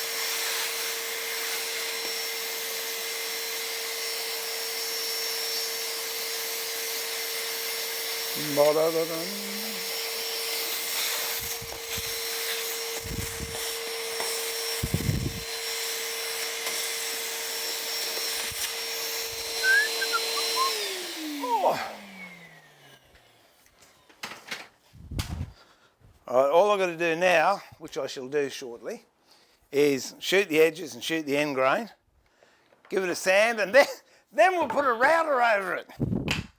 We'll see how we go with the router today. All right, whilst I'm here, I'm going to do another one of these. So that one's dry.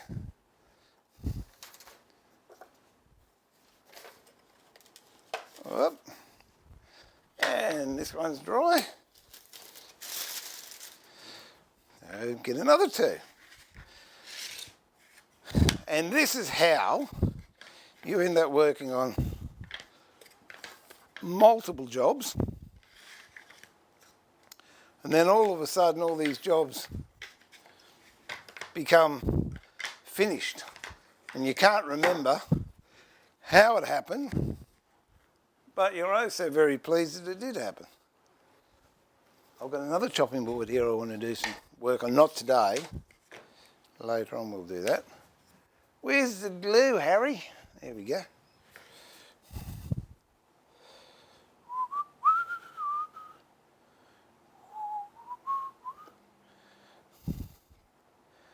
Should call this stream a day in the life of a woodworker. But hey, we've done some things.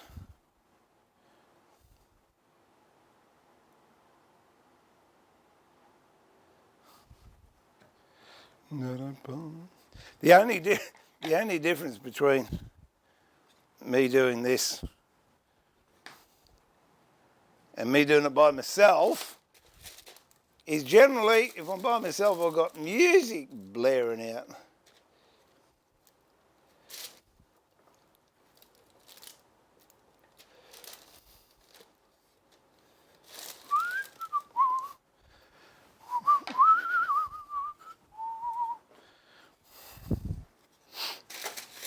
Whoop, come here, you.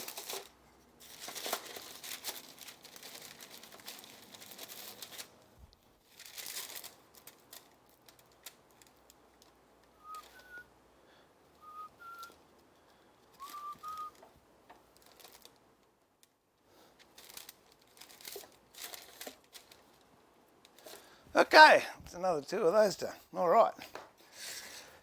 That's another reason I'm not using this vise is because I want to use it now.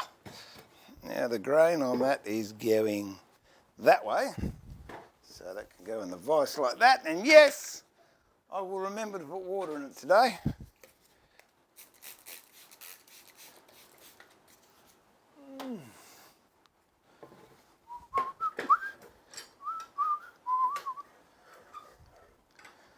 And again, you could use a number 7, but I don't know, let's use a number 6. We'll use 7 and 8, we'll use a number 6.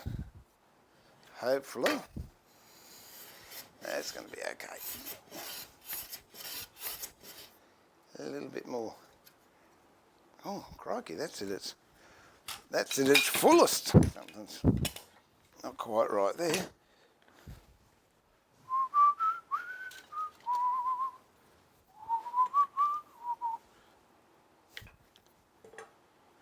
Little wobbly in the handle. My phone's getting hot, I don't know why. Shouldn't be on. That's good, that's good. And this needs to come down a little bit. Just a little bit. Will do.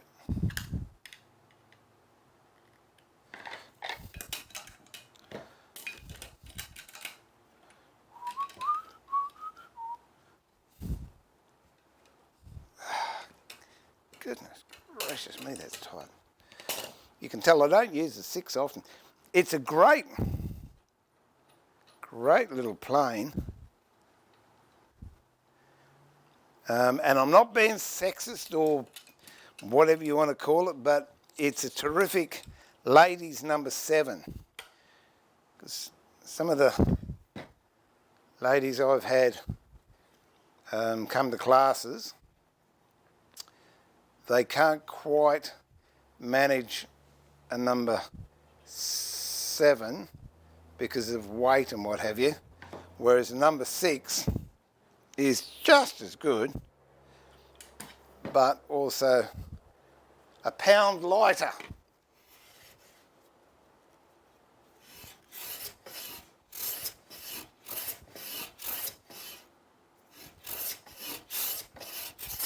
I tell you what, you can tell it's not the number 8.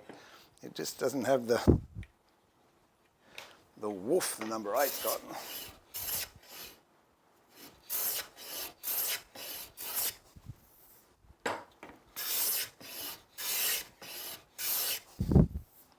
Gee, this takes me back when I first started making furniture. I used to use a lot of brush box. I didn't know any different, and the local timber mill used to almost throw it at me, so I'd take all their offcuts.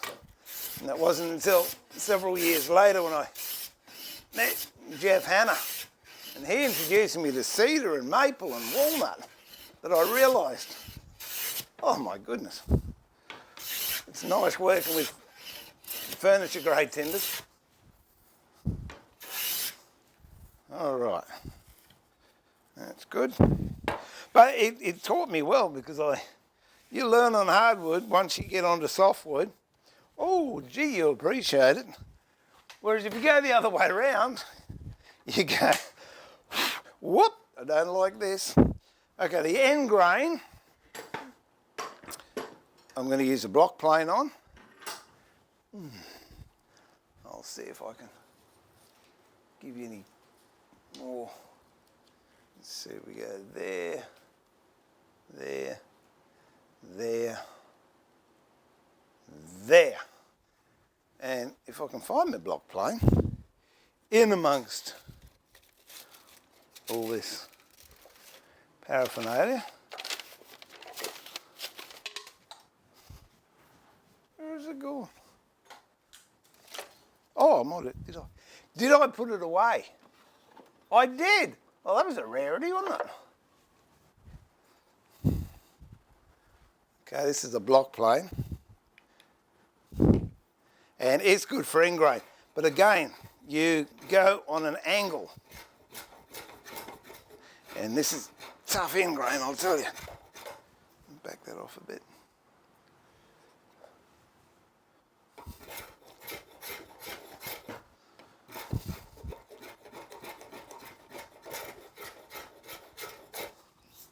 But you can see it.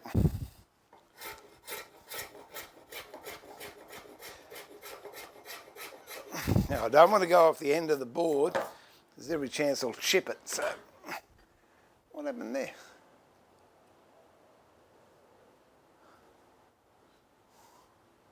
I want that one. That's the one I want.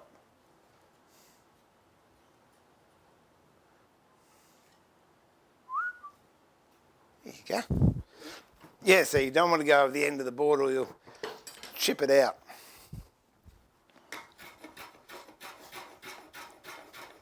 Did I end up putting water in there? I know I was going to. I don't know if I did. Actually, we might do a round over with a spoke shave on that. There we go. Go, H&T Gordon spoke shave.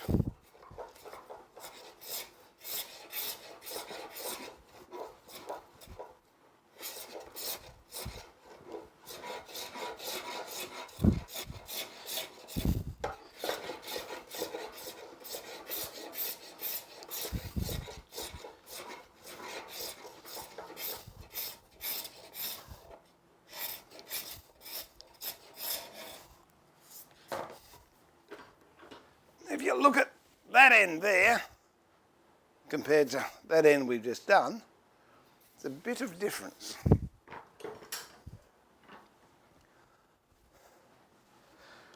Where are we up to?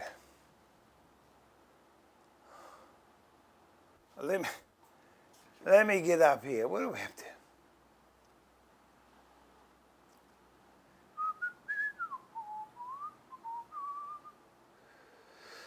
Oh, my Stanley Bailey has Hanford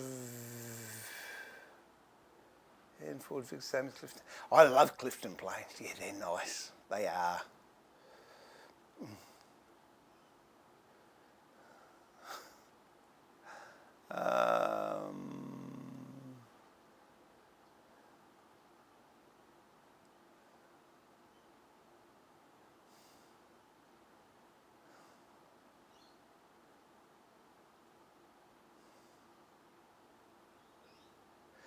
Yeah, that's true with a lot of the ones at the other end of the market. They are very hard to adjust.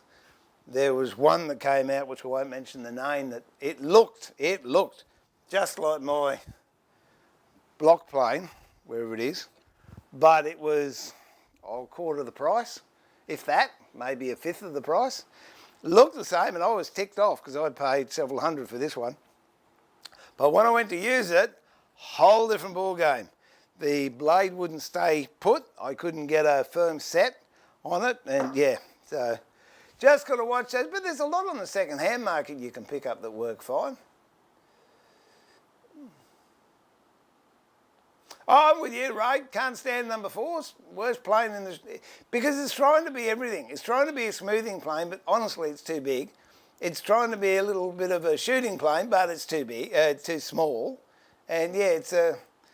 It was one of the most popular planes they ever made, but it was one of the most useless planes they ever made.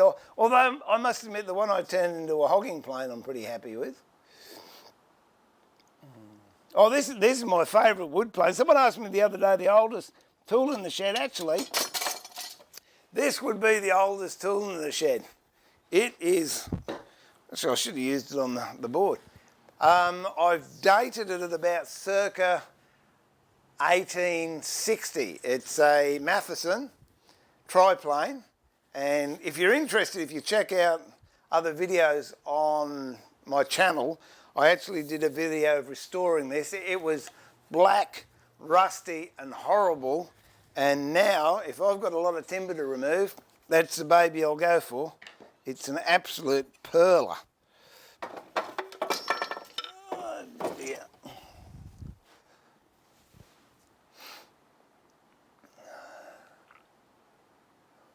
I got too many gardens to paltry amount of shavings I make to put them on there.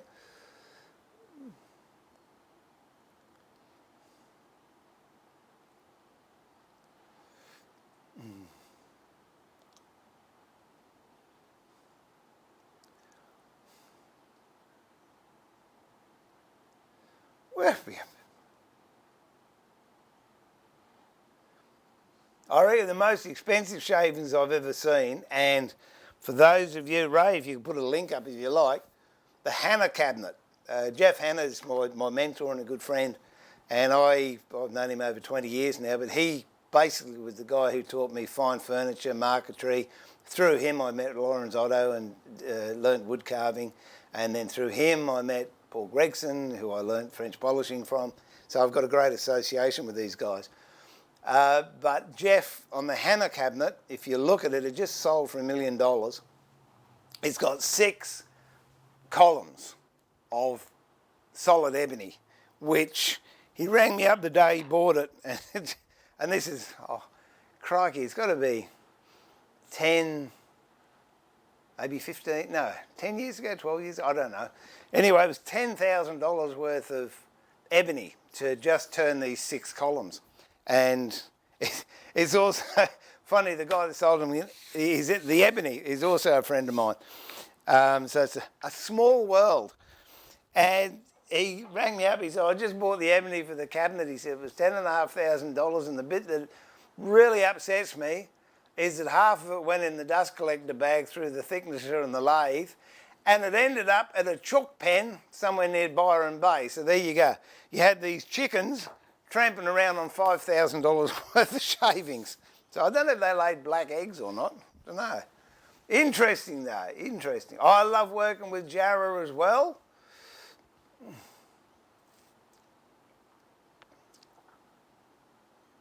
Oh, look, anyone that's starting off in woodworking, I would heartily encourage them not to go anywhere near radiata pine, because it will destroy your soul. I know it's cheaper, and I know you can get it from the big box hardware shop, but it doesn't do anything right. It's got the right price bracket, but it's horrible to plane. You can get one bit that's full of sap, and another bit, and it won't take a stain, another bit that's full of pith. It's P-Y-T-H, I think. And it won't machine nicely. It'll go all furry like Granddad's cardigan on you. And then you get another bit that's really nice, but the consistency is not there. Yeah, balsa's hardwood, that's true, because it's all to do with, did someone mention that up? You got dicots and monocots. Dicotyledons is hardwood, and they lose their leaves, and monocots are conifers and what have you. They keep their leaves.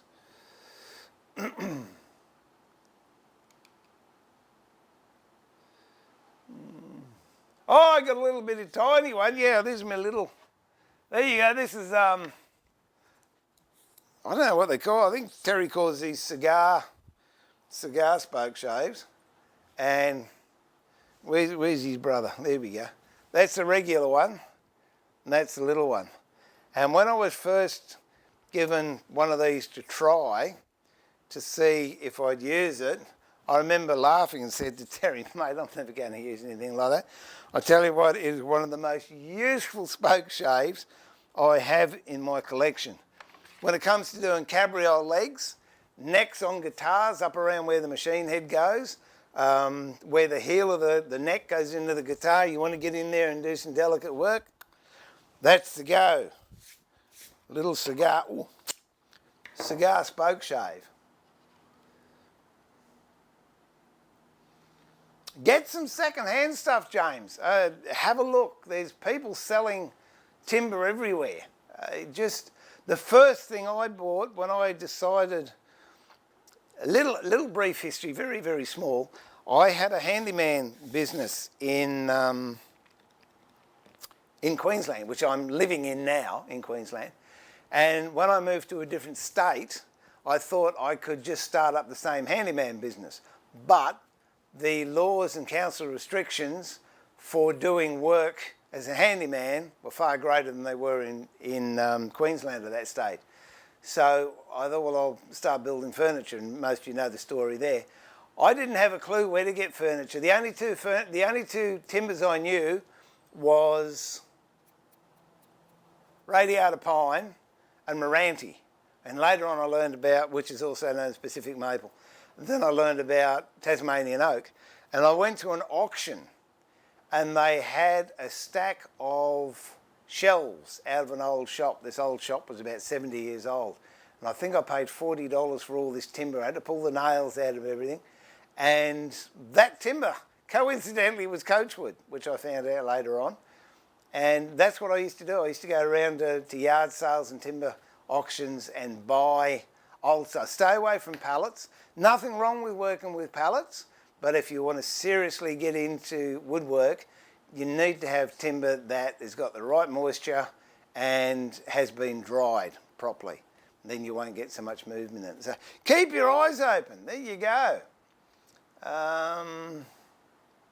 You'll use some flower versus cone differentiation.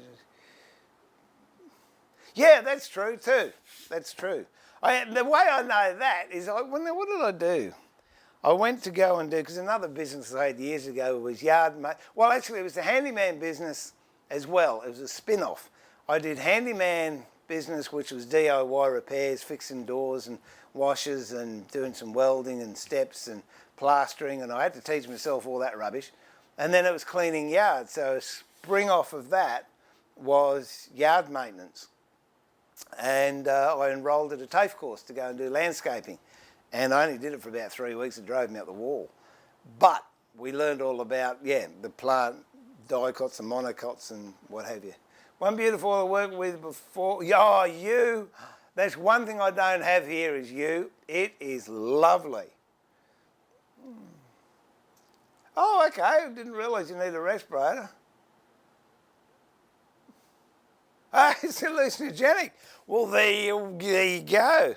Closest we got here that has that effect, I think, is camphor laurel. Oh, knocks you around a bit. All right, what was I going to do? Oh, I'm still doing this, aren't I? All right. Then what I'll do is go over and we'll cut that end grain chopping board up. We glued together yesterday and put some veneer in that, and I reckon that'll just about do it. And we'll finish this one off though.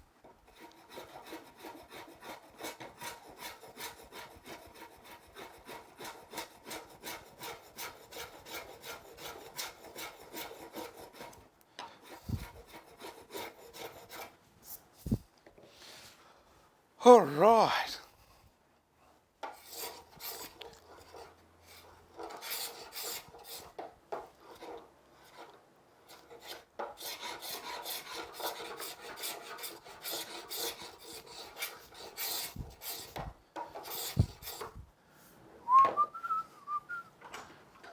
Rightio-ho. Let's quickly whack the sander over that.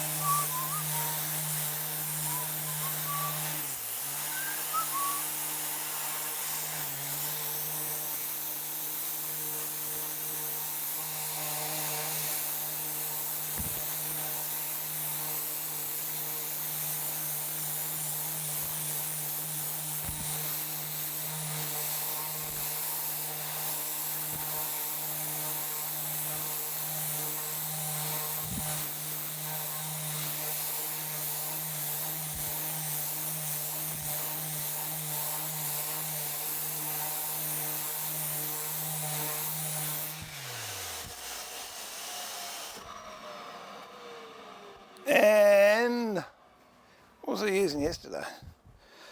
No, let's see. Oh.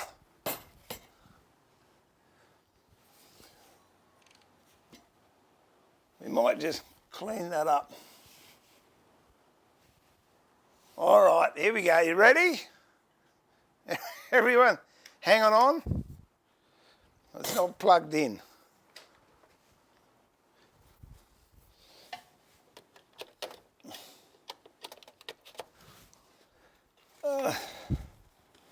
We'll put a new edge around it.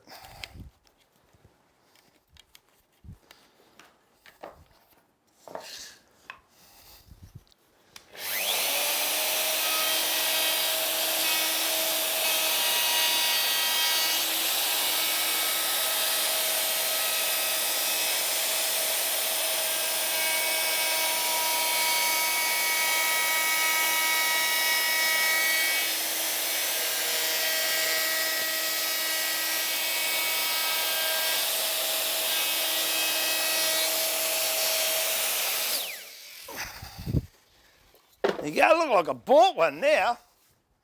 Look at that. Take those sharp edges off.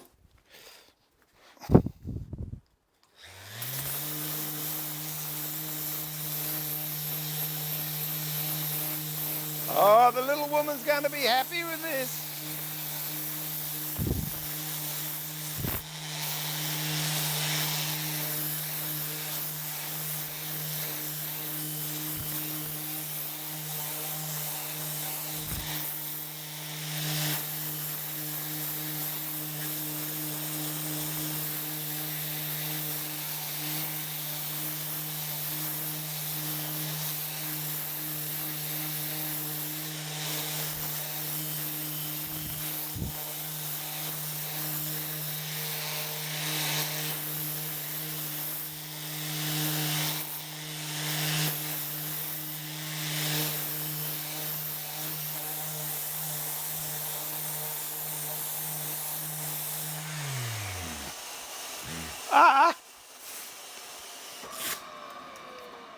Might just run over that 180 that I had on here before.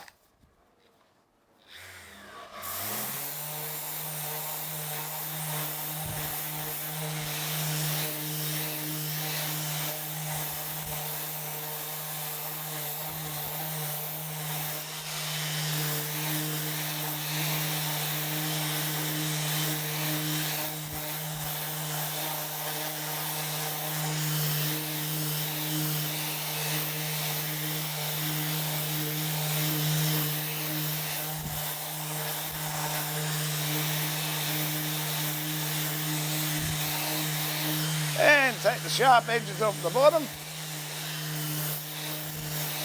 which you could just as easily do with a block plane.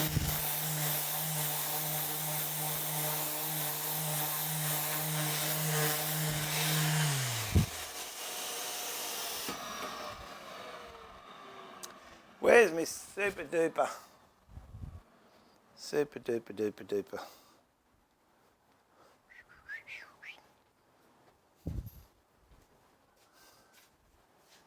Oh, come on, I know we've got some here. Ah, there it is. It's on the bench.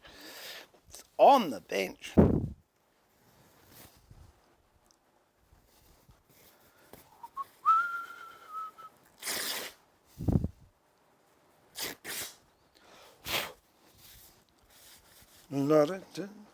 Okay, this is homemade. So I did say, someone asked me, I'm sorry if I've forgotten who, but we'll make some.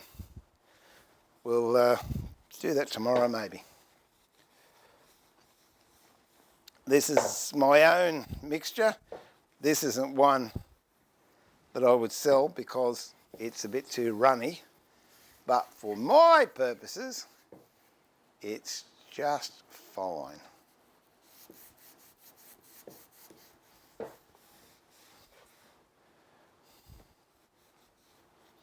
And it's beeswax and coconut oil.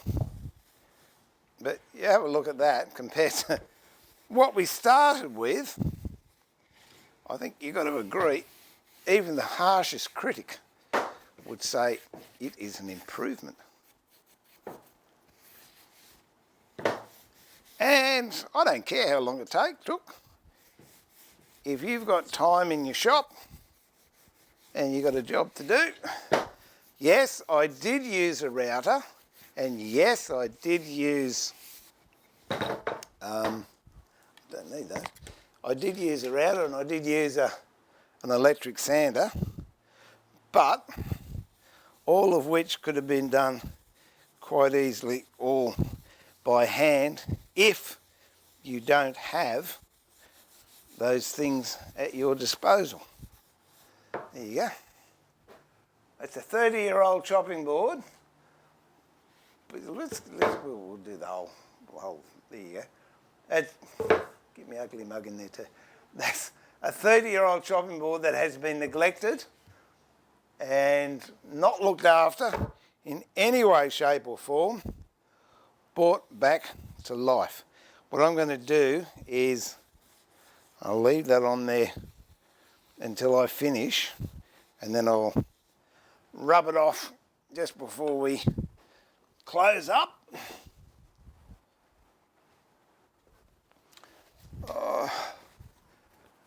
Here we go. Ow. Just for the record, yeah, it still hurts.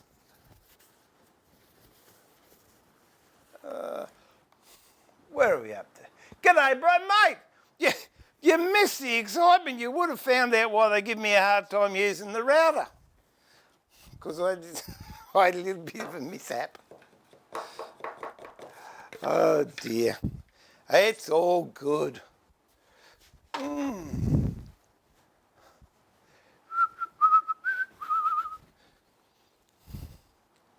That can go there. I lost me glass thing to poke in the top. That's all right. We'll do that later too. Oh, look at that. Geez, I'm good. Were you talking about fibre before? Oh, Bob can have that one. There you go. I'll fill it up again. Hang on. Oh.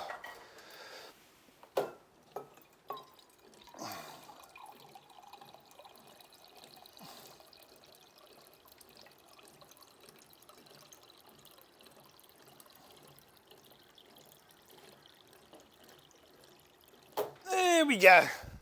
It's got a couple of bits floating in it, but it'll be right.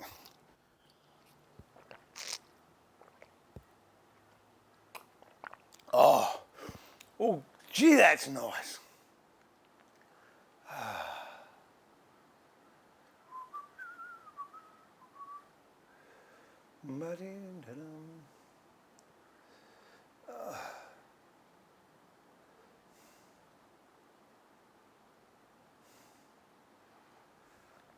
So here's my question. In California, we have one of the varieties of eucalypt that was imported. It grows wild now.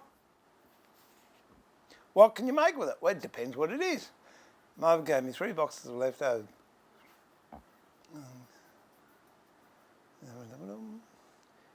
Yeah, do you know what species it is? Also, we have a tree imported from China. It was called chinnaberry. I tell you, there was one, the worst, absolute worst timber I've ever seen. It was a Chinese tree.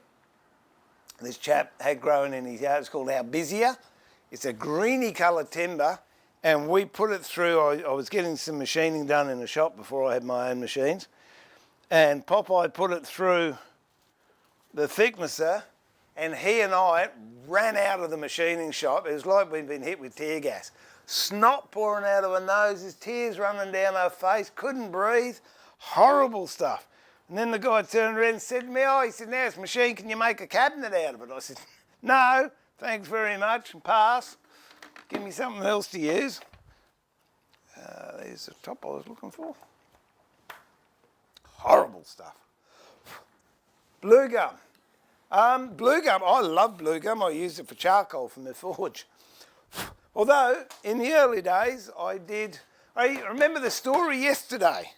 I was telling you about when I paid all that extra money because there was a buyer's premium and I was buying by the metre or by the foot, and I ended up buying 1,000 metres and ended up costing me a lot more than I thought it was going to.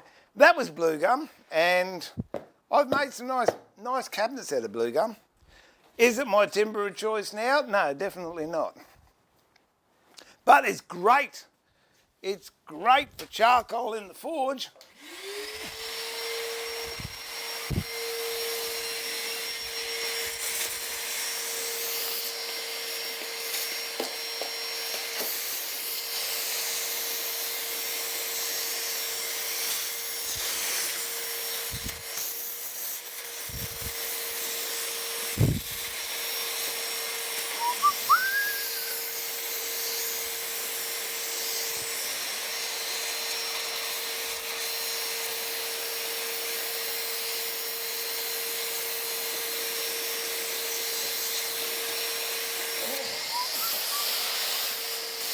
Gotta get this compressor fixed, I tell you.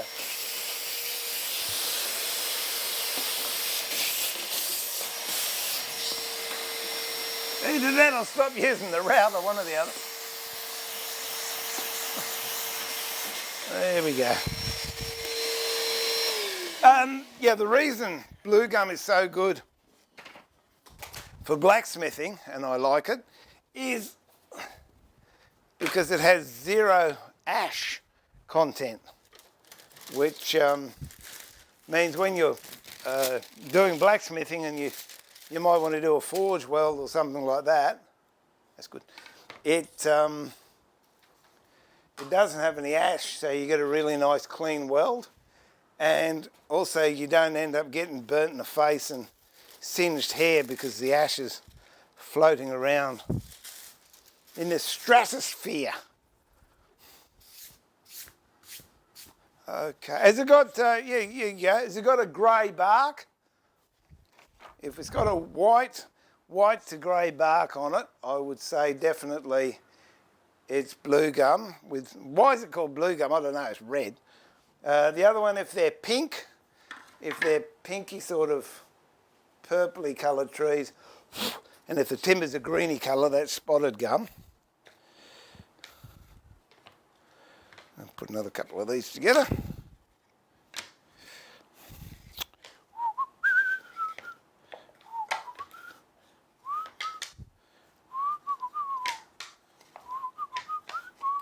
See, we're getting through them.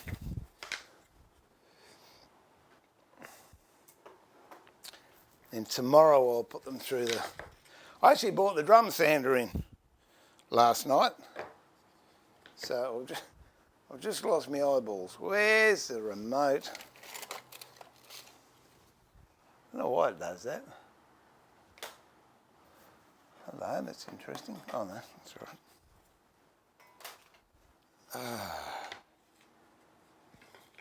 Okie dokie. Put these two together.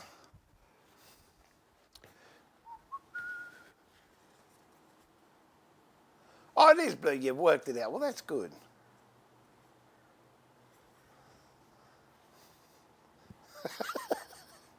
Yeah, I don't like using a vacuum cleaner. But the silly thing is, if I use the compressor and I blow it all off, guess what? I have to vacuum it up. So, can't win some days.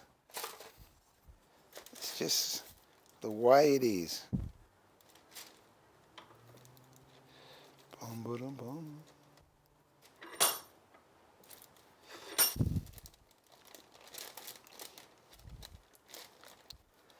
Yeah, I think that'll be fun. Tomorrow, we'll start making a frame for some of Susie's sayings, and we'll do it all by hand. How about that? Plus, I'll still be working on these. Plus, I've got some more work to do on the end grain chopping board, which we shall move on to as soon as I've done this. I think too we should do a stream out of the wood turning shed. There's some jobs up there I've got to do, and then I'm going to make that pressure pot.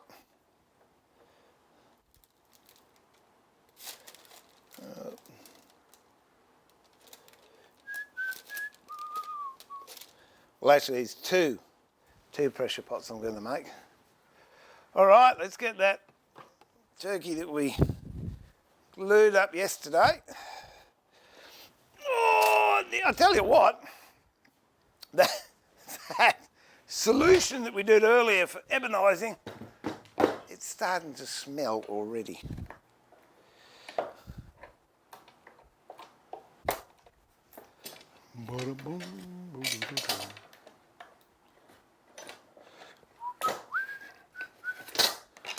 Okay. That's a good thing, it didn't split. That's what we've got so far. Now, there was a big discussion yesterday about all these lining up there and lining up along this way. As a rule, I would not do that. I'd offset them.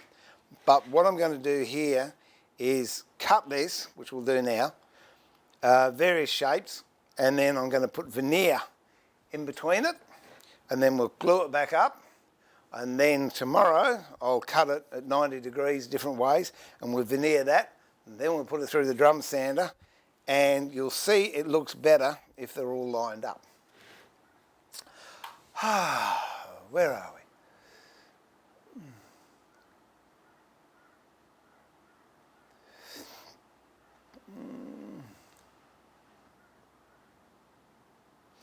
Oh, well, yeah, mahogany, no, I don't get off. Brian, I'm back to you down there. There you go. I'm catching up very slowly. I don't know how long these are. If you make a comment and I don't get to you, please don't despair. It's just that I'm running late.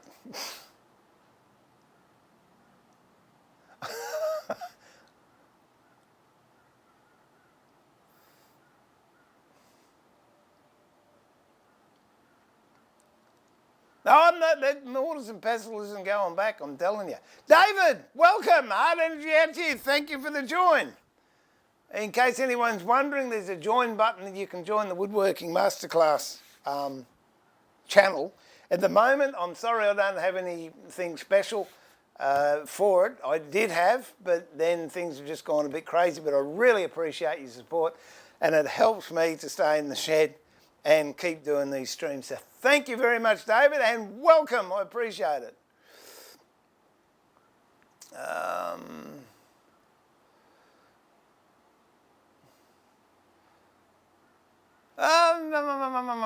Did I have a... Oh, here you go. Oh, no, it's up in the other shed. My carving mallet is red mahogany, which is a eucalypt, and I was going to show you for why you shouldn't use it. I don't know, where is it? It just splinters.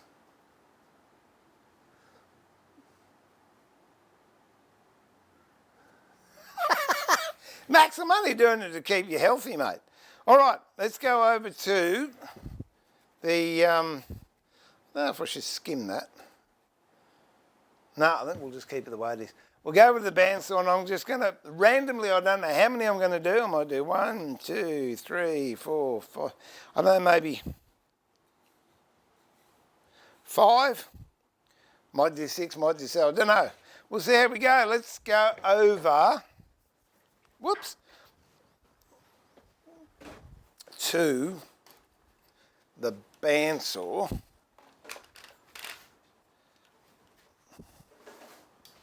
And we'll cut this up, lad. There we go. That's not going to work. We're going to have to be a little bit more better than that. Up.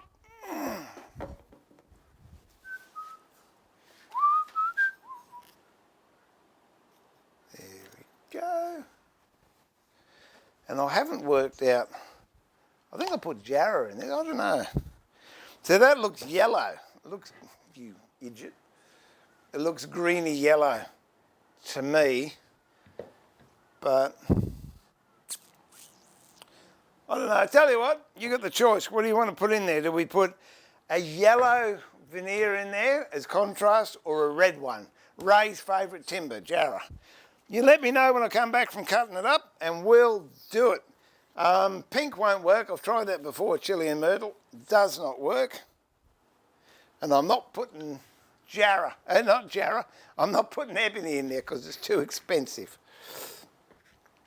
Okay.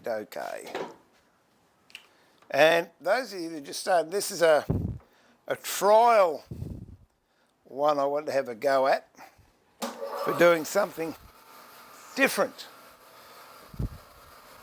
I'm sorry if it screeches, but that's the nature of the beast. Okie dokie, here we go.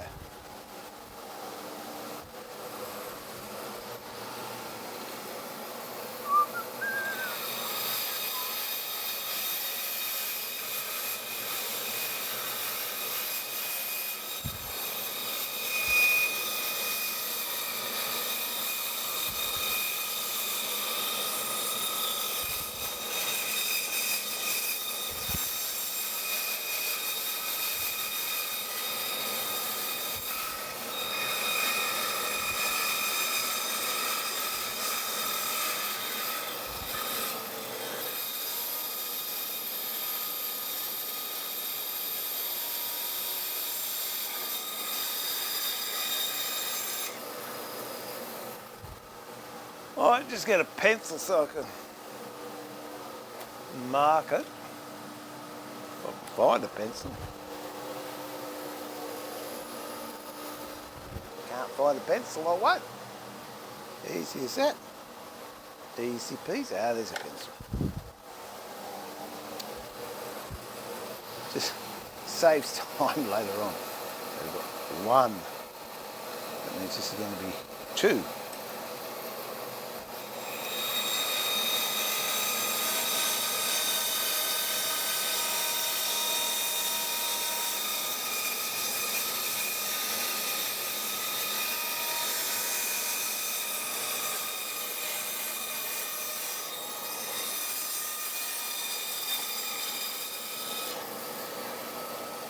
This will be 3.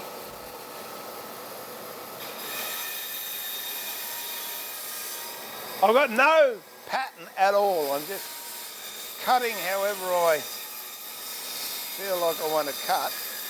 This blade is getting a little bit sad.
Okay.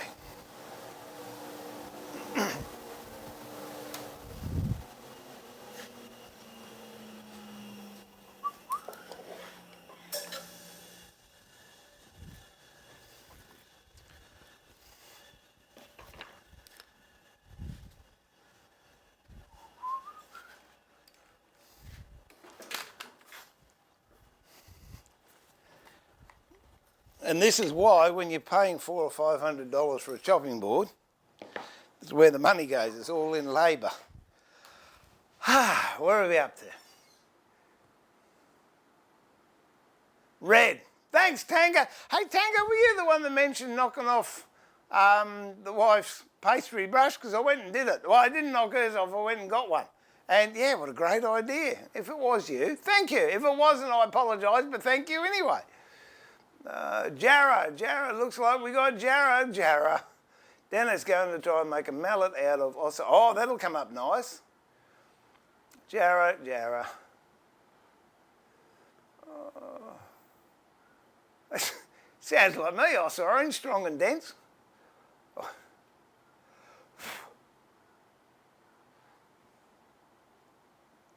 No, it's going to be the same. You're getting all complex now. I will do one in ebony. What I'm going to do, I'll use silver ash, which is a white timber, and I'll have ebony stringing going through that. But Jarrah, it looks like it's Jarrah.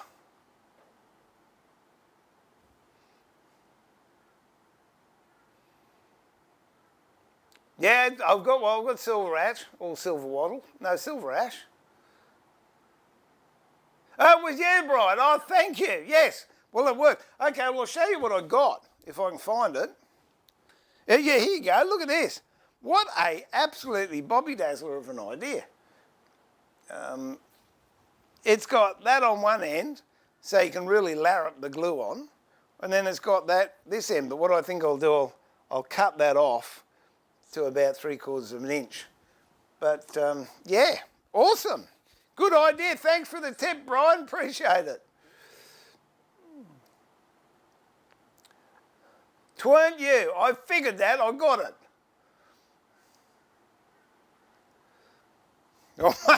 I got a mortise and pestle down here now. You wait until it hits the fan there.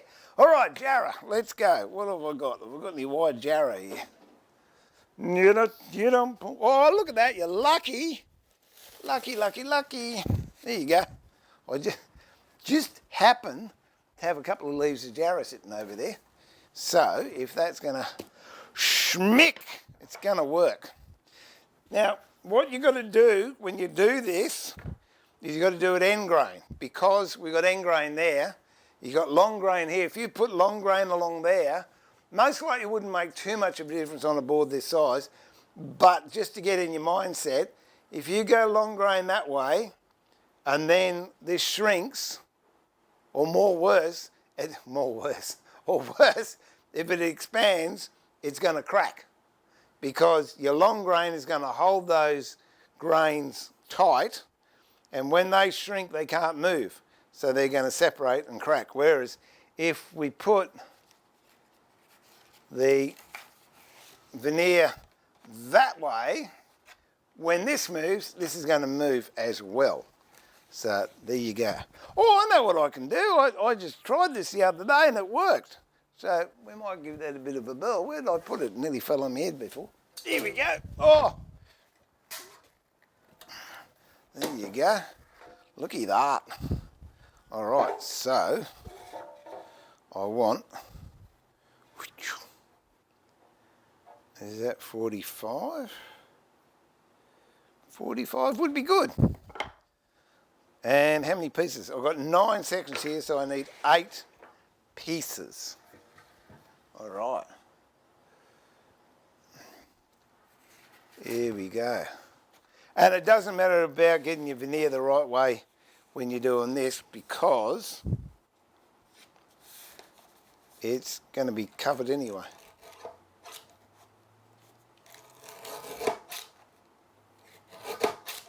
There you go. Okay. So, I was coming from the other way, wasn't I?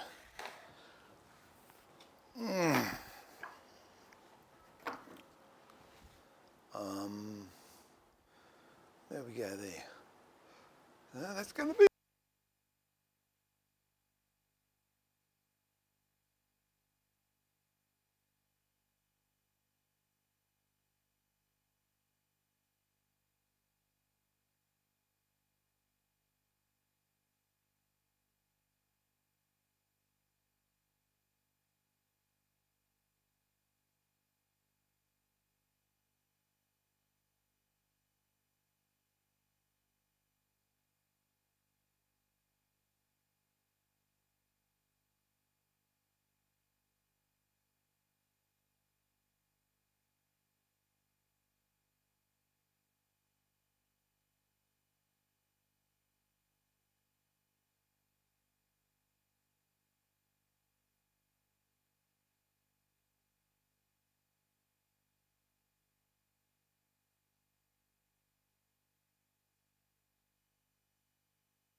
One, two.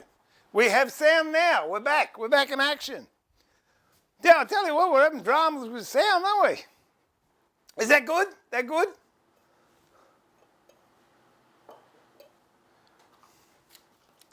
Well, that worked out really well.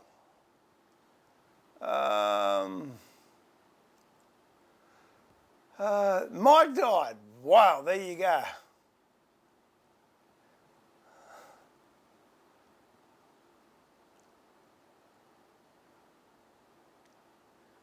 Good night, James, if you've gone, sorry.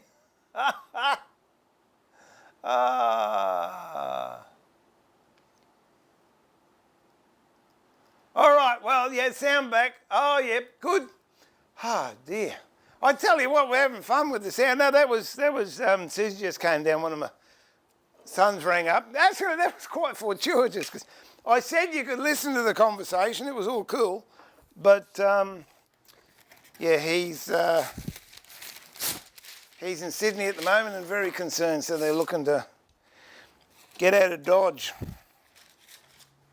which would be good. Okay, let's go there. All right. And, oh, look at that.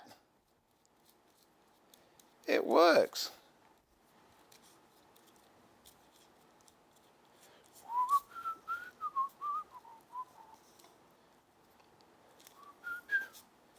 Although I think the other side's going to be quicker. All right.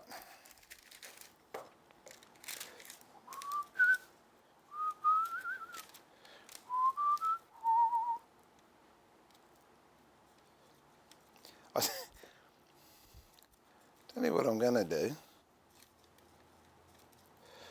I'm going to get value for money here. I'm going to make 2 tools out of 1. There you go. Look at that. I was going to cut it off with a bandsaw, but didn't have to. It's been done. All right.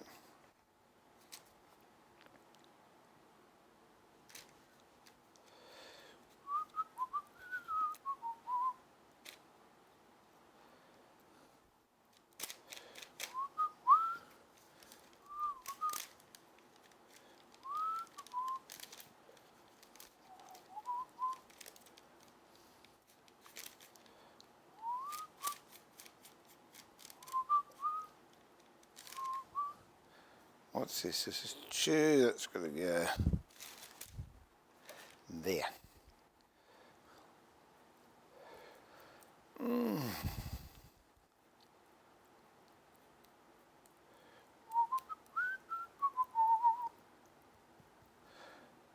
Bum, ba, dum, bum.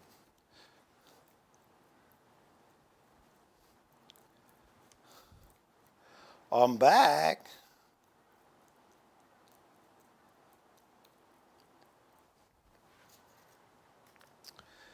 These glue ups, as I've said several times, do take a fair amount of glue, but the effect is well worth the extra couple of cents you spend in the glue, believe me.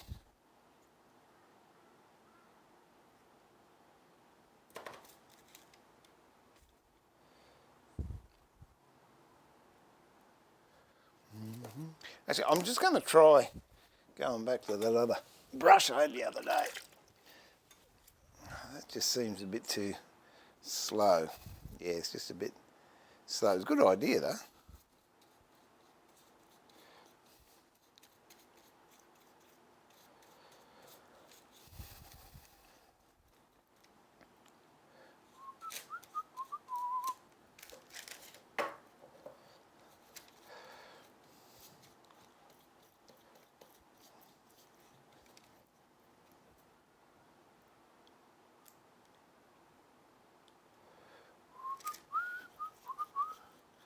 The beauty with this is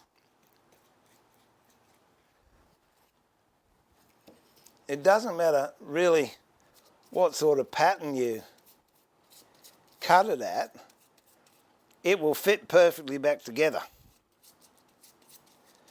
Whereas if you're cutting straight lines, you do run the risk of it slipping, and I'm pleased I just remembered that because there was some sticky tape there, and sticky tape and glue do not work well together. They are both adhesive, but if you've got some sticky tape there and you put the glue on, it won't stick.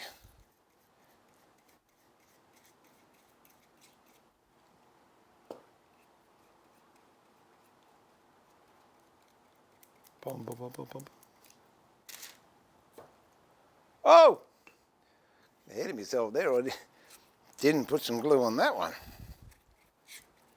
There you go. That's good now.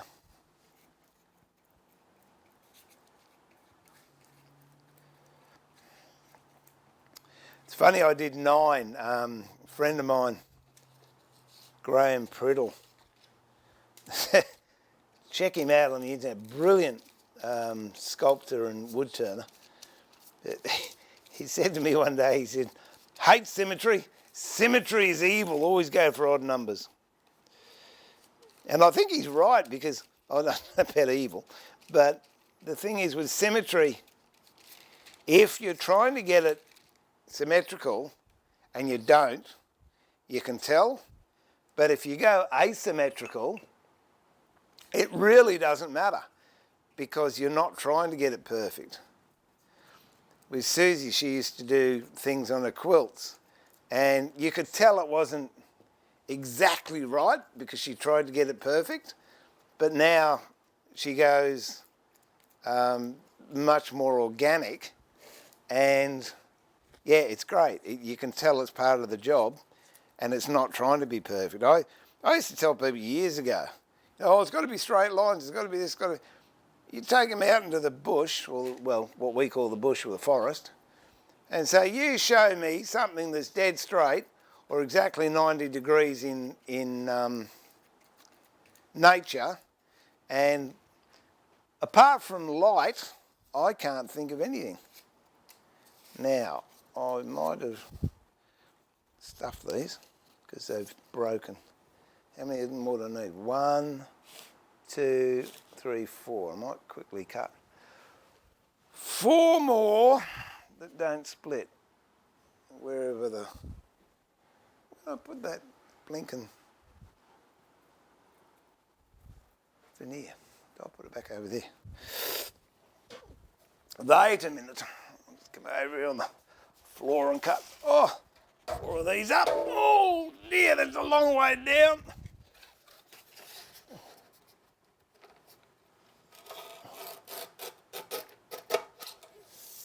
I'll be back with you in a tick. There's no point in trying to, as they say, make a silk purse out of a sow's ear and mess around with that. And it's less than a cent's worth of veneer and you can spend so much time trying to fix it. It's just as easy to cut another bit and do it. Even that's starting to crack a little bit, that one has, but it's cracked at least so I can see it's the same piece.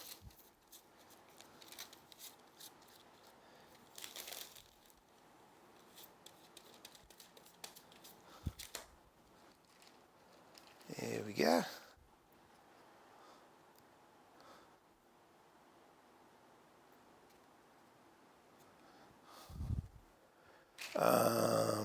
More.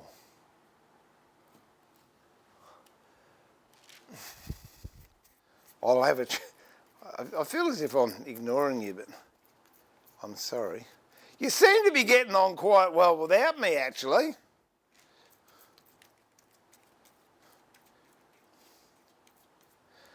which I suppose is very gratifying. There you go. Ba-da-bum, ba-da-ba-dum.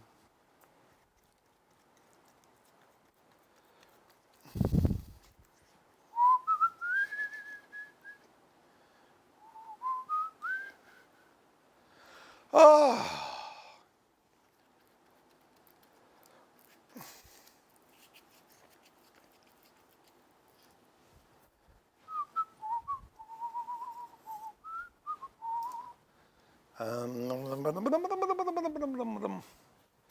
Put some more in. Getting a bit low on that.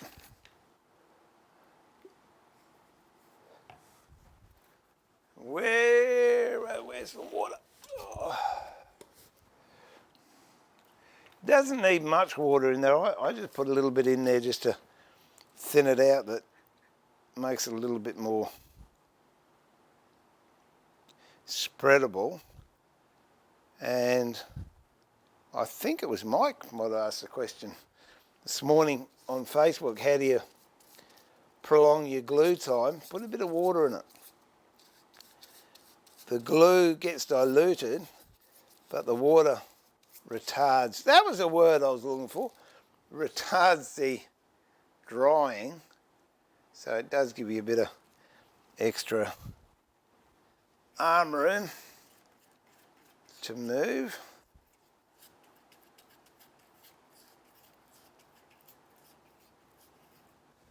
We're getting there, we're getting there.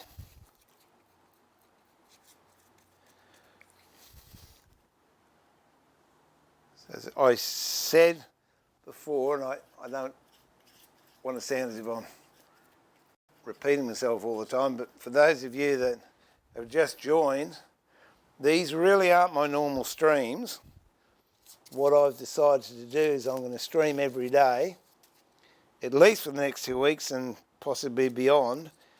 And basically, I've invited you into my workshop to watch me do a day's work. So it won't be like I've done before where I just pick one subject and stick to it. You're actually in the workshop and I'm just doing what I normally do in a day. But I happen to be streaming it. So if you see me going from job to job and what have you, you think, he's all over the place, this bloke. Well, I am, but the reality is, when you're doing the glue up, you haven't got the luxury to sit there and wait until the glue dries. You just got to get on with the next job.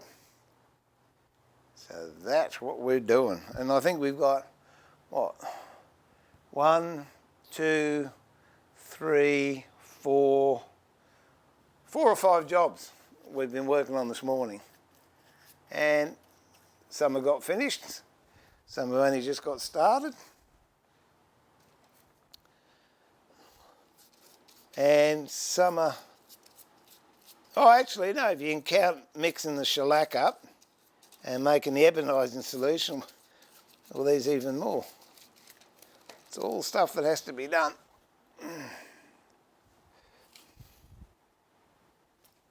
Whoop.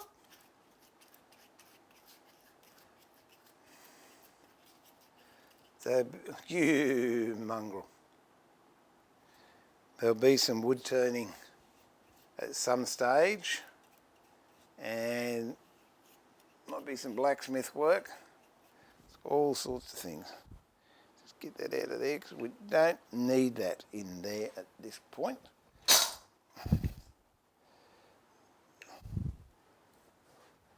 This will just whack some glue on. And what I do with this brush, this is just a vegetable fibre brush. I just throw it in the bucket of the water down there and yeah, it gets wet, but then when I want to use it, I can still use it. All right, here we go. Hold your mouth the right way, hold your breath. Oh, well, it was nearly a complete success. Wasn't too bad, wasn't too bad.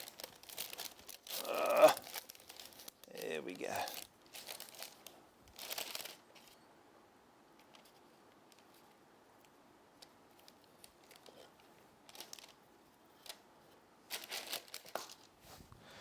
Dunsky. I'm going to push these all down close enough to the same level.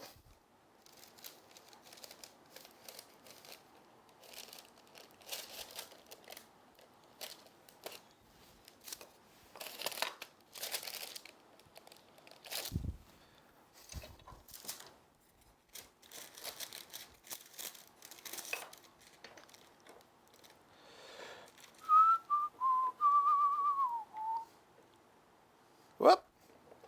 We've got a big slip on this one. Big slip. Here we go.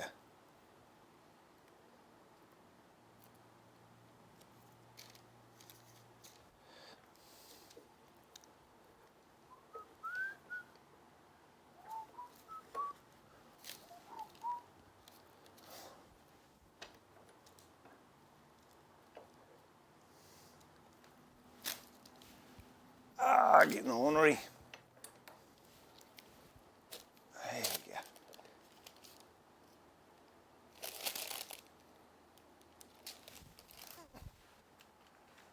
What? You see what I'm trying to do?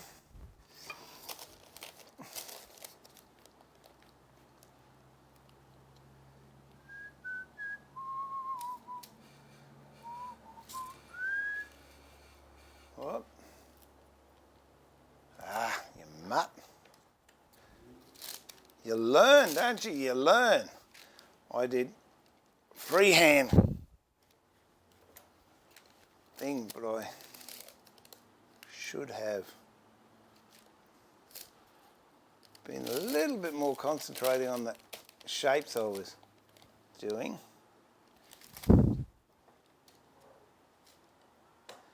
Now if I jam these together,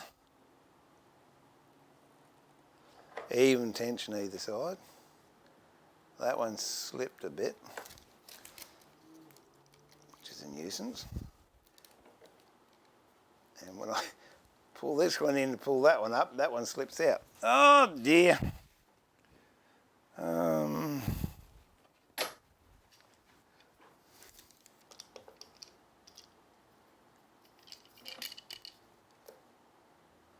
Okay.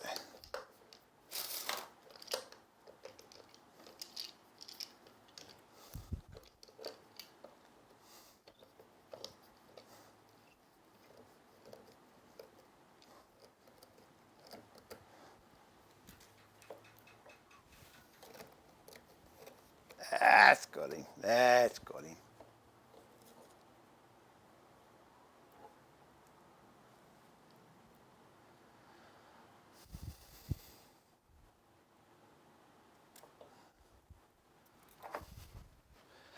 Oh dear.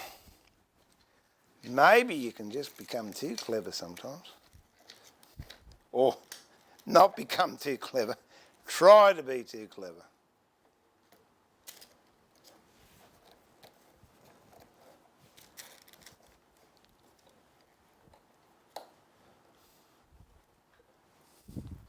Thank goodness for clamps, that's all I can say.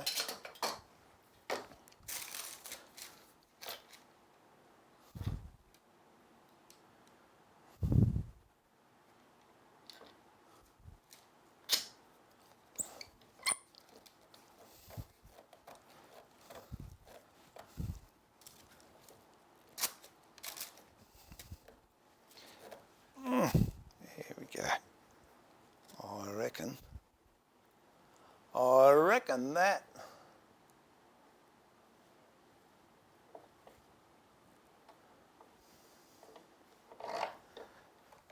fixed the problem.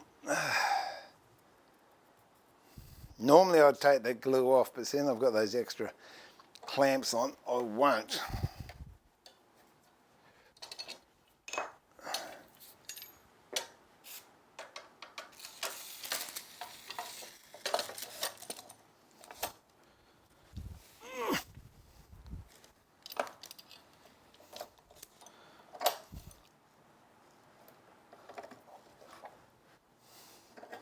Okay, well, we'll leave that until tomorrow. And then we can clean that up a bit and recut it the other way and see what sort of results we get. Oh. Oh.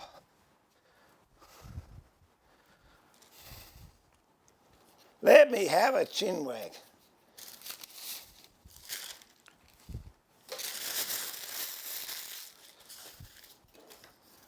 All the stuff can get tossed.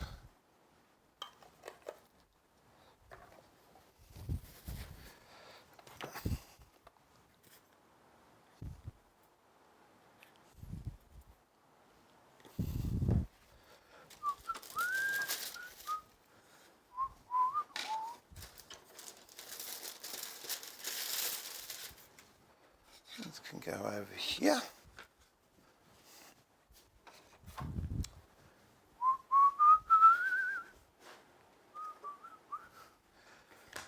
Another couple of these. Where are we up to?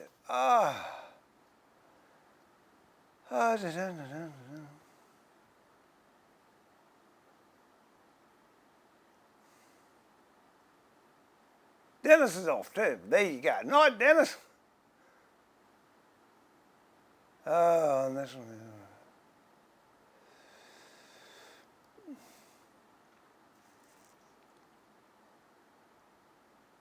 Particle physics thinks natural likes symmetry. I don't think. I'm with you, MC. I don't think nature likes symmetry. I'm not in favour of symmetries.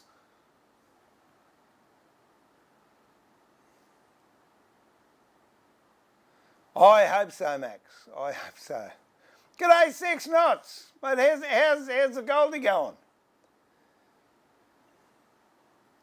Gee, am I that? I'm going to have to miss all that to catch up with where I am now.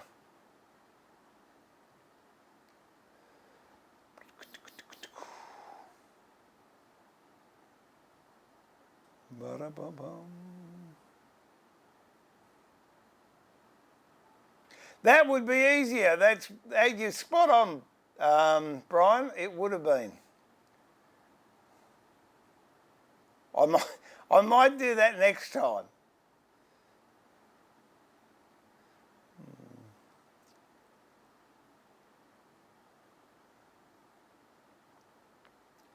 All right, MC. All right. If you go, that's it. We'll know you're safe. Steve, if you wanted thicker lines, would you just jump? Yeah, what I do, Steve, yeah, I know. I'm just going to glue these together and I'm off. What I do, if I want thicker lines, I'll just put extra veneer in, but I would most likely put different colour veneers in to give me a little bit of a contrast. I can show you some. I'm not going to show you now, but tomorrow, I've got to remember who asked me that. Wombat. Yeah, if you're on tomorrow, I'll show you some really way out crazy designs you can do with veneer if you if you got time on your hands and you're bored. You can really do some creative inlay work.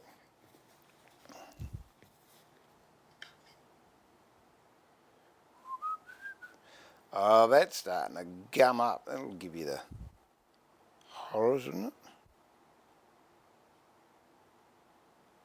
Tell you what, I might have to somehow or other get some more batteries, because if I'm going to be doing this, I'm finding that my batteries are draining quickly. Although I think I've got another box up in the other shed. So we'll have a peek-a-boo when I finish here.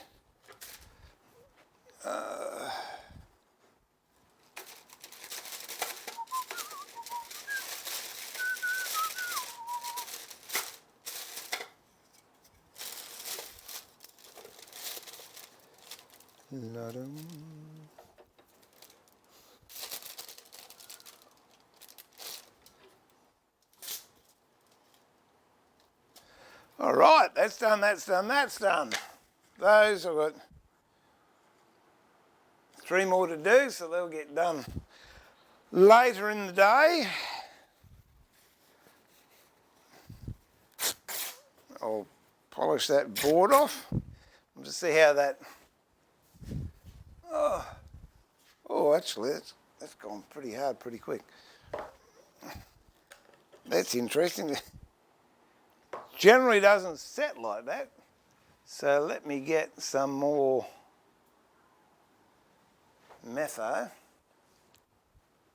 or DAA. Most likely because that's crystallised, it's gone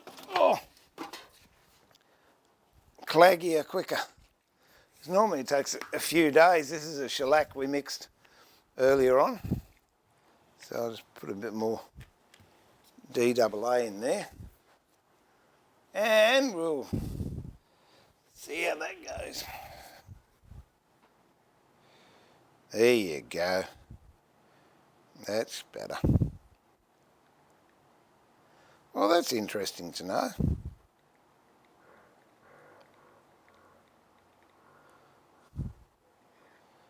Yeah, that really, I've never seen that before. I might have to put that into a bigger jar. But I was pleased that's gone that quickly. I'll do that later on. So if you granulate your de-wax blind, yeah, they've all gelled up. So that's all right. We'll dilute that a bit more. So that means tomorrow we can use it, which is good. And this is just finishing off the chopping board that we refurbished earlier on. Let's take that off.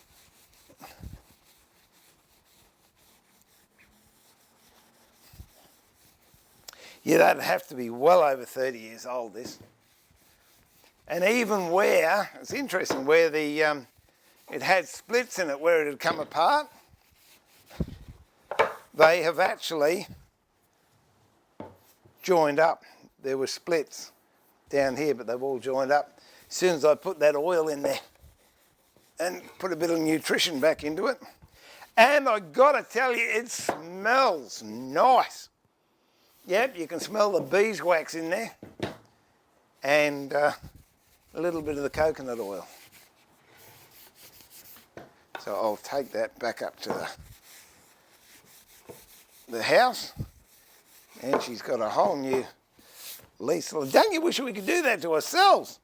Just rub coconut oil and beeswax on yourself and you'd feel new again. Ew. Yep, been there, DeBarker. Done that. And if anyone says, oh, no, hang on, they pushed you around in a pram and changed your diapers, you do that at the end of life for them. We did that with my father. He passed away at home, and then my mother-in-law, and she was one day out. She unfortunately fell out of bed and broke her hip, so she had to go to hospital. She passed away within 12 hours of going home. But the hospital, but we had her here for at least 12 months. And it was wonderful because my grandkids who were bringing up, they got to meet their great-grandmother. So pretty awesome stuff. I don't know where that came from. Yeah, I've looked at that, Brian, the rechargeable ones, but for the cost involved, and it's been my experience, I don't know if they've changed, but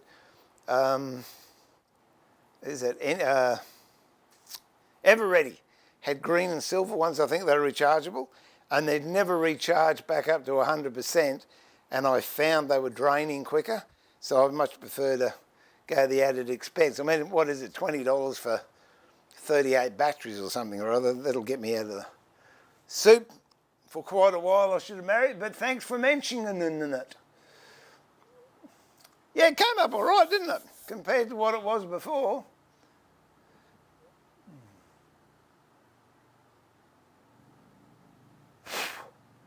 Oh dear. Well, I'm sorry I can't go back all the way back there, but it's been a much longer stream than I thought. However, If you're locked down like I'm locked down, we might as well enjoy each other's company. We get to know each other. I'm really, really thankful for everyone in the chat room. And what gladdens my heart is everyone seems to be getting on. And, you know, obviously there's some relationships being formed there. And you can all have a go at me at my expense. I don't care. I'm going up to see if I can get some sympathy from the hand now. So that's it. I will see you tomorrow, 9:30 Australian Eastern Time. That's when I'll be kicking off. We will do some more on that end grain chopping board. I'll be finishing these hearts off, putting them through the drum sander, which I've just brought in here. I'll be making some stands for boxes and doing machining on using Queensland walnut. I might do some work on this big hefty board here that I'm not going to pick up. I will do some veneering. What else did I say we'd do? Oh, that's right, we'll start making a picture frame for some of Susie's positive sayings. So all in all, going to be another full day. And I tell you what, I am not ashamed to admit I'm going to go and have a grandpa nap after this. And this is Steve pulling the shed door down and saying thank you for everyone. And I mean that from the deepest part of my heart. This is a trying time for all of us, but if we can all pull together and help each other and give each other support and company, have a sense of humour, we'll get through it okay. So this is Steve pulling the shed door down and saying remember to keep it sharp, more importantly, keep it safe, look after yourself, be kind to each other, be thoughtful for each other, look out for one another, and I look forward to having your company tomorrow in the workshop when we'll be doing something else. If you've got any woodworking questions, you want to show what you do, you want me to demonstrate something, bring it into the chat room and we'll do it because we're all in this together. So till then, may your God bless you, look after you and guide you, and I look forward to having you in my workshop again tomorrow. Bye for now.